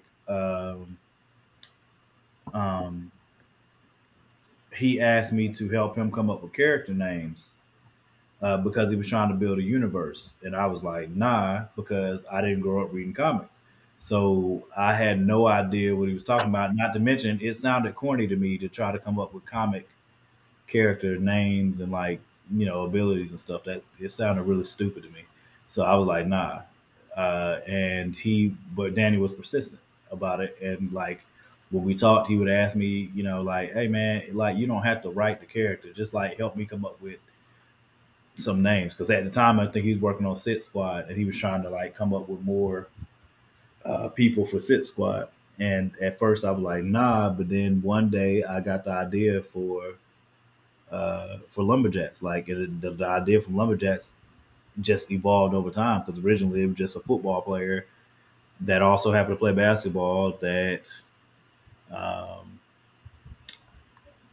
don't remember what my original story thought was for Lumberjacks, outside of the fact that in my head, he was the cross between Julius Peppers and JJ Watt. You know what I'm saying? In my head, like that's literally where everything started. There was no ads. There was none of that. And then the ads thing came up. I was trying to think of a name that didn't sound stupid to me. And then I had to create the story for why that worked. Then I had to create, okay, well, why does he have the acts? Like, I don't want it to be some stupid reason. So like, why is he a lumberjack in the first place? And I created a story for that. So everything started as far as me, and I worked that out on my own before I told Danny anything. Then I was like, I guess I could try to write something for this. And then I wrote the novel. And after I wrote the novel, I created these other characters while I was writing the novel, and blah. And that's how like everything started. But then when it got to the point of me doing comics, Danny had to show me how to do a script, because I didn't know what I was doing. So once he gave me like did he give you a format? He gave once he gave me a skeleton script of like, this is what you're trying to do, then I could do that. But then the next transition was, okay, but all right, I have to be able to tell the story. I know how to tell the story narrative wise, and of course you're only going to get better the more you do that. But at the same time, all right, how do I tell the story through the comics? Okay, I can write the script, but then it becomes a thing of, all right, I need this dialogue though, not understanding because I haven't done it before. Like some of these places, like you were just saying, you don't need the dialogue. You can let the pictures do the storytelling and cut out this dialogue, or you can redo this part of the script to write it so that the pictures tell more of the story than the dialogue, or you can write the script a little bit less involved as far as what needs to be shown, so that you could add more words to it. Because I've seen some like Marvel comics and DC comics where a lot of the conversation is not really even word bubbles. They're using captions. You know what I'm saying? And it's because of a lot on the page. Or like I've seen stories where they're doing explanations for things uh, that aren't in conversation. It's not a part of the conversation that's telling you the story. It's them giving you a caption to say, you know, 2005, this place, this happened, blah blah blah blah blah, and they just give you a whole bunch of captions. It's not the story itself is not telling the story. They're telling you the backstory, and then at some point it jumps into what the story is. So I've seen people do that, and I just had to learn. But going between Lumberjacks number 1 and 2, the biggest thing I learned was to because I'm like that too. You know what I'm saying? I can have a lot of words here that I felt like I absolutely needed, especially for Lumberjacks number 1. Um, but as we went through to revise it to get the pages done, uh, I had to cut down on things. You know what I'm saying? Because there were some places where it was like way too many words. Like one of the worst pages on Lumberjacks was that I fixed once we had to revise it after the thing with Short Fuse happened. I think it was like page 9. There's an overhead shot of there's an overhead shot of Jats with Trench and his wife, and there's some cops there, and I had like I had words everywhere because I felt like this whole conversation was needed, and to tell the story, it was not, and there was no information that needed to be relayed so that the reader can either follow the story or be intrigued by the story, anything like that. So like in the actual, like if I showed you the page that we first put out versus the page that's in there now, it's night and day. So when I did the script for Lumberjacks number 1 versus number 2, one of the things that I was intent on, especially not just because I read it back myself, but because I had other people read it that I respect that read it and were like, yo, like me and Wally rapped about stuff. You know, like we always talk about it. Me and Danny always talk about it. Greg Anderson, Elise gave me some feedback. Malachi, there's people that gave me feedback from them reading it. That then because I always tell people, if you're telling me something, I'm going to take it in because it's only going to make me better. You know what I'm saying? Unless somebody's being unless you could tell where somebody's intent is. You know what I'm saying? Usually, Right. But yeah, that's why I gave you all those writers and because you can actually Google the scripts, the actual scripts of the writers, and you can see how they write the story. I did that for as soon as it hit. Let me make sure it was Misha. As soon as somebody told me that Misha Green, I think it was Nia DaCosta did Candyman. Misha Green did Lovecraft, right? Yeah, Misha Green did Lovecraft, right? Yeah. As soon as somebody told me, I think I saw it on Twitter somewhere that they said she had put up her scripts for Lovecraft Country.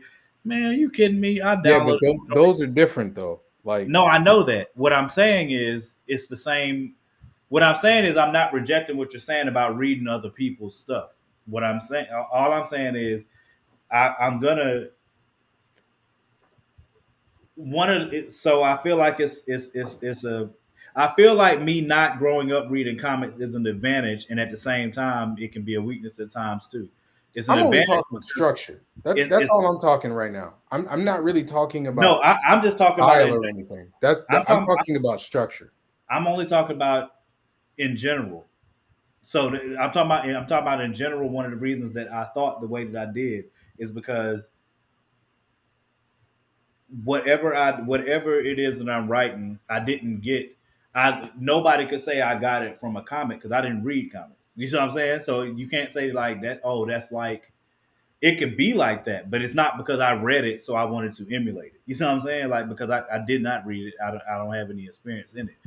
But I also know that I need to, if I read because right now I'm taking from other. I learned these things from other indie people that are willing to put me on the game. You see what I'm saying? From them doing it and feedback that they get from, you know what I'm saying, or whatever. So yeah, if I can go a step beyond that to read some of the best that are doing it. Yeah, I mean, indie. There's nothing wrong with getting help from indie, but there's also so much knowledge out there from people that have gone to a higher level. No, I agree. That's why I put the books down. Yeah, I mean, there. Like I said, my suggestion is like Christopher Priest, Alan Moore, Grant Morrison has been an innovator. Mark Wade is really good at distilling characters down to like their essence, like their iconic version. Like you understand who the character is in the smallest amount of words. He's really good at that. Like the whole, my name is Wally West. I'm the Flash, the fastest man alive. Like you already know everything you know. Yes, Rodney Barnes. There. I mean, there's a glut of people. I would just hoover it all in and read as much as you can. It'll only make you better. Like I know you're trying not to copy stuff that's happened in the past, but the truth of the matter is like you won't get better. It's like you're not going to get better in the NBA unless you play other NBA players. You know what I mean? Like you're not going to get better in the NBA by going down to the hood and playing dudes, on the blacktop. Like you're just going to be better than the dudes in the blacktop. I hear you. But I'm always trying to. I'm always going to help my little brother out. Yeah, look, like I said, we all trying to come up here, man. Like I said, I'm definitely the Christopher Priest because I've heard so much good about it. I definitely am looking forward to reading because there's nobody I ever heard say that he's not the best runner Black Panther. He's a master, man. He's been doing this for decades. He's been doing this since the 70s, I believe. Because I read the Black Panther that I did read was when I heard that Ta-Nehisi Coates was going to be writing it. I think I read his first one. Even he struggled with writing comic books in the beginning. He's actually spoken about this because for him, because it's a different format. It's different. It's different format. So for him, he even talked about how like if you read his first thing to what he's doing now is totally different. Yeah, but that's what I'm saying. That's one of the best parts about being a creator in any area. You know what I'm saying? Is the growth of some of that growth is going to come from muscle memory that you build from doing it. Period. And then of course, you know what I'm saying, the people that you're influenced by in the genre. You know what I'm saying? So like I said, I mean, I definitely am. I've heard of Rodney Barnes too for a whole bunch of different reasons, mostly from Maya Crown. I think she just has Crown as like her middle on Facebook. But Wally, do you write? Yeah. Yeah, but not in the. Ain't nothing about me traditional. But yeah. Yeah, he. I mean, that's what I'm saying. Him and Danny. Wally retooled King Supreme altogether. You know what I'm saying? So like, you did the writing and the art, or you co-wrote it?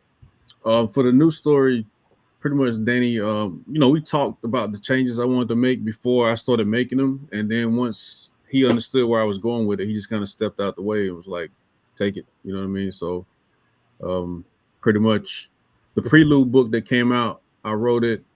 In the 100-page graphic novel that is in progress right now, I'm pretty much handling all the heavy 100 pages, bro. Yeah, so when I came to Danny about doing the story, I wanted to do like a offshoot story. Like this is not canon. This isn't a part of your normal world. I just want to tell this story and get out your way. I just like the character, blah, blah. And Danny when I told him what I was trying to do with it, it was like, nah, that should be the story. Like we should, I think that fills the voids that I was trying to figure out.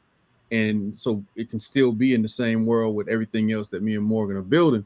So I'm like, well, if it ain't going to hurt what you're doing, cool. But, I just didn't want what I was trying to do to interfere with what they were already building. But so, Danny vibed with it. So I redesigned them, put the story together and been working on it ever since. So we put the prelude out and then we did the campaign for the graphic novel. It's 2 graphic novels. each one of them are close to 100 pages, so about 200 pages when it's all said and done. So Wait, are you doing even coloring on it too? I mean, I'm hoping I'm hoping by the time this is finished that I can pull somebody else in to do. Danny was talking about coloring, but I think he was just talking about it just to be talking about it. I'm doing the flats. Yeah, more. Bro, you doing a 200-page graphic novels? You're crazy. It'll be 2 different books. Yeah. But I did a 100-page book before. Bro, this was 70, and Yeah. I almost lost my mind. Yeah. Oh yeah. So I did this book for my daughter. This is 125. Oh my goodness. And but this was way back. I learned a lot from doing this book. How long did it take you? Fairytale Nights. I think I got black and white or color. This is color. Okay. I think I got it done in like it might have been like 4 or 5 months, but I was younger then, and there's a lot of corners I cut to get it done. You know what I'm saying? The full story was almost 200 pages. Me and the homie wrote it together, and I chopped it down to, make it make sense for what we were doing. But I don't write like traditional people write when I'm doing something myself. If I'm working with someone, then we go into script mode and all that. But if I'm working on something myself, I simply put the story together up here. I think through pages, panels, how people are interacting. I try to see it the way that I would see it in life. And then I start doing layouts, sketch layouts of what that would look like.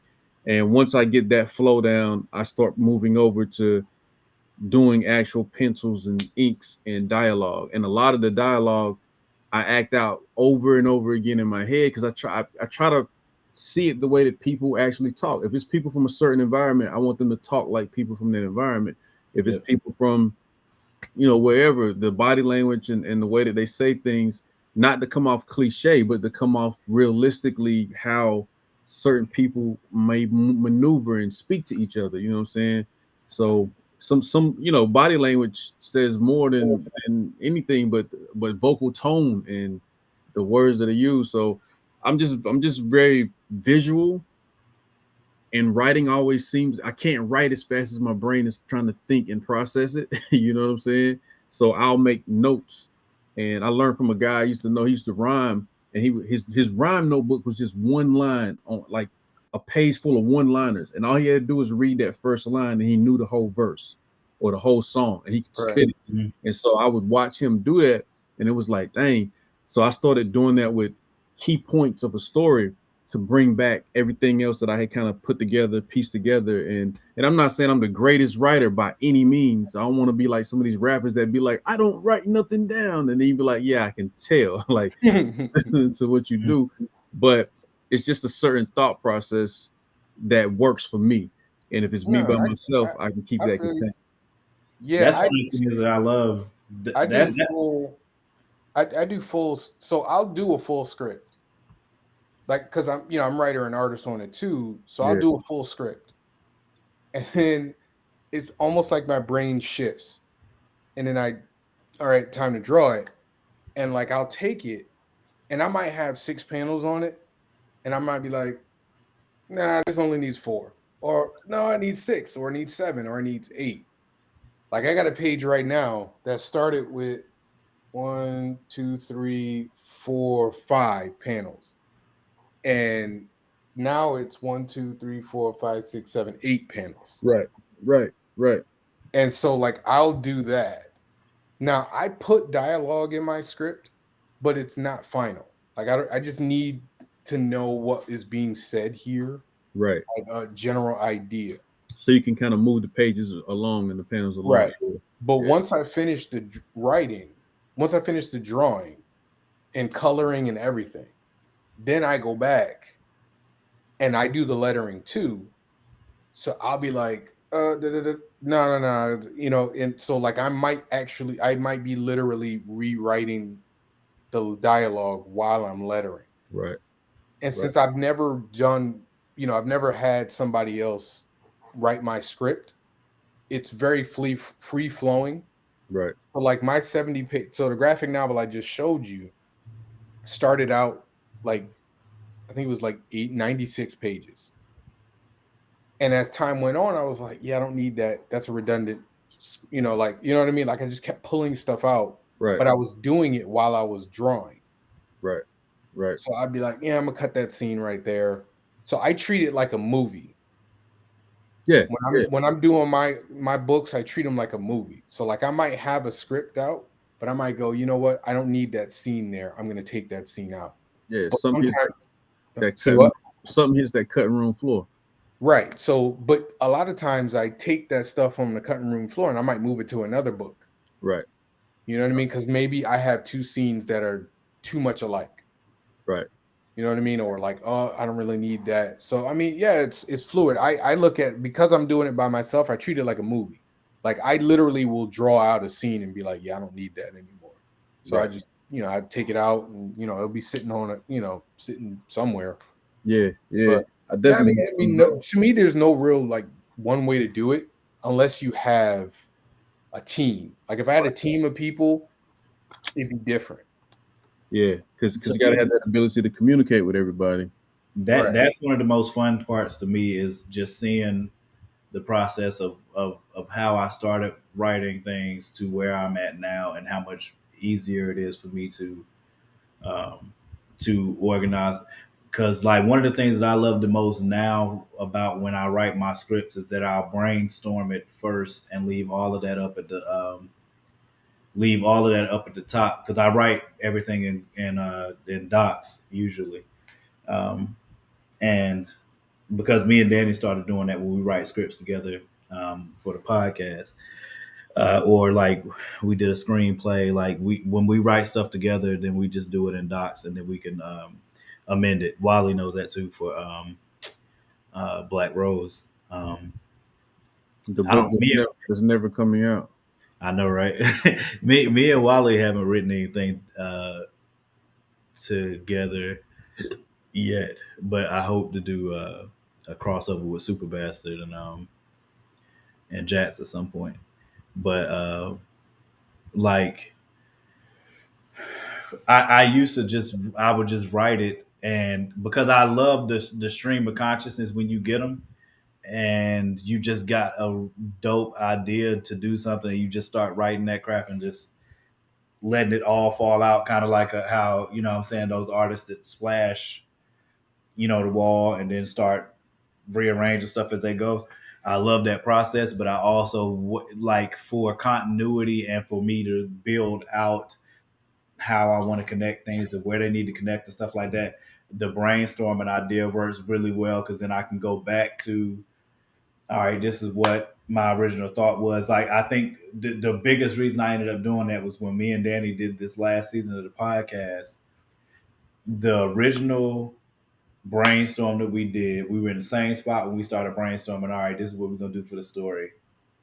This is what we're thinking that we want to do. This is whatever. And every time I do it, every script I write, there's a new part of the process that gets added that just helps me streamline it more because my bigger goal is making sure that I keep this one story needs to be good and this one part of the story needs to be good. But the bigger thing, especially because in our universe everything is connected, I need to make sure that not only can I connect this for this story and this character, but where is it going in the universe as a whole? So, like, if I keep that brainstorming part up there, I remember what my original thought was, and just like what you were just talking about, Javon, if it doesn't make it in this comic, it still might be a dope idea that I can bring back to either tie into a new character or use in another comic or use it as a point of reference or whatever, you know what I'm saying? But if I cut that brainstorming part out and don't have it, then and there's a lot of times in that brainstorming part, like when you because I love having that to work by,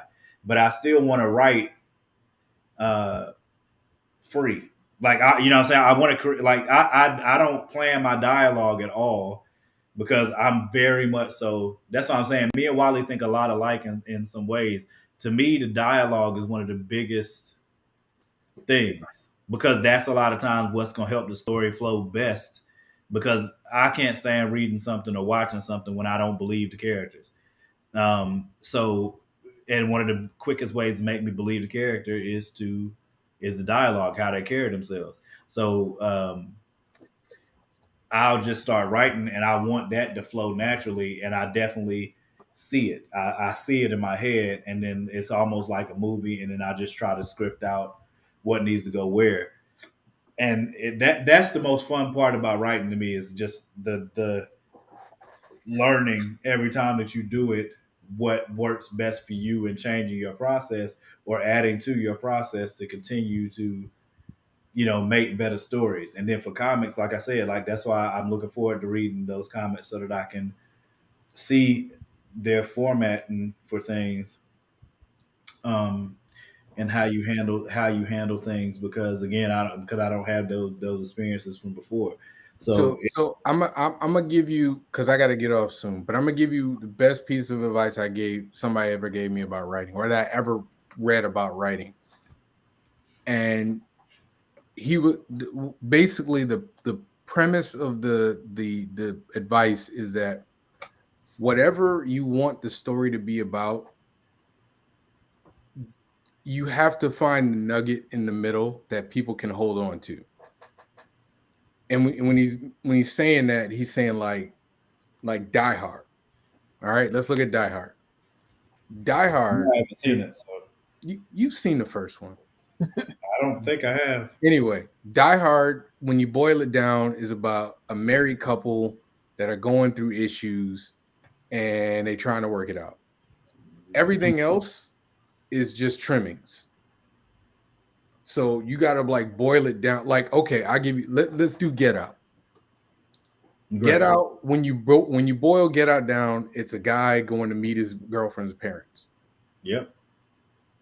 And then everything else is kind of like window dressing. But you need the nugget to hold on to. So that's what I try to do with every issue of my book. Every issue of Heat, what's the nugget that people can hold on to? The superhero stuff, that's window dressing. That's just to genre, to figure out the genre. Right. But like, what is the nugget that people can hold on to? The realistic nugget. You know what I mean? Like Star Wars is basically a dad and father having conflict. Everything else is just genre. Right. So like No. that's what I learned. That's where I go for every story. Every time I sit down and write a book or a comic book or whatever, what's the nugget? Like once you figure out the nugget, everything else should flow. Everything else is just, it's just, window dressing. I've learned from, I read the book Story. I can't remember who the author is. Got the audio book for that, and listened to Will Smith's book. I'm almost done with that too. And I just bought another book that he recommended while he was in the book, about the hero with a thousand faces or something, I think it's called. And I'm looking forward to reading that. One of the things that I've really started to nail down on, and I love, and it really helps. Like when I just finished the script for Solitary, when I went through the brainstorming process, that was the first time that I was like, because I'm like Wally in that regard, where Wally said that he has it in his head where he wants things to go, and I did too. You know what I'm saying? Like for the longest, I have it in my head where I want this to go, and that's the fun part about, okay, I know where I want to go, but how do we get there? That's the fun part. Let's write. Let's write, and let's just get there, and then we'll go back through it and see what we have, and we can trim things down after the fact. And that's still fun, and I still keep parts of that process. But when I wrote Solitary, I started from, okay, this is what I want the story to be about. This is where I want it to go. But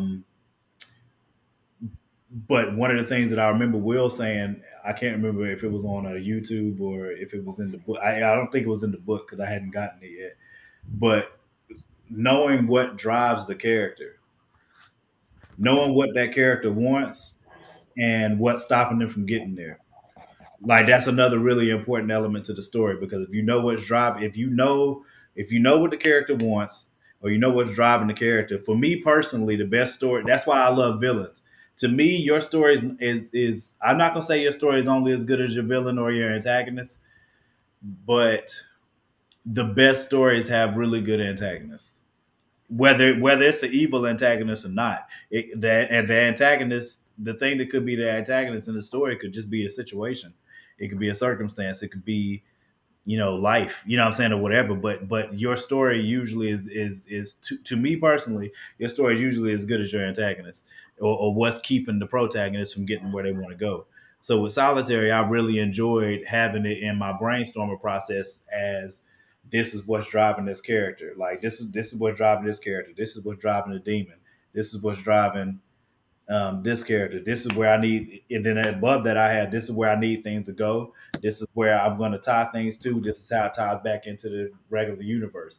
Now, the fun part after I have all of this skeleton is me being able to put the meat on the bone, the flesh here, the eyeballs here, what I'm saying, or whatever, and I can just kind of make this a thing now. You know what I'm saying? And that part is still mad fun. So when I finished Solitary,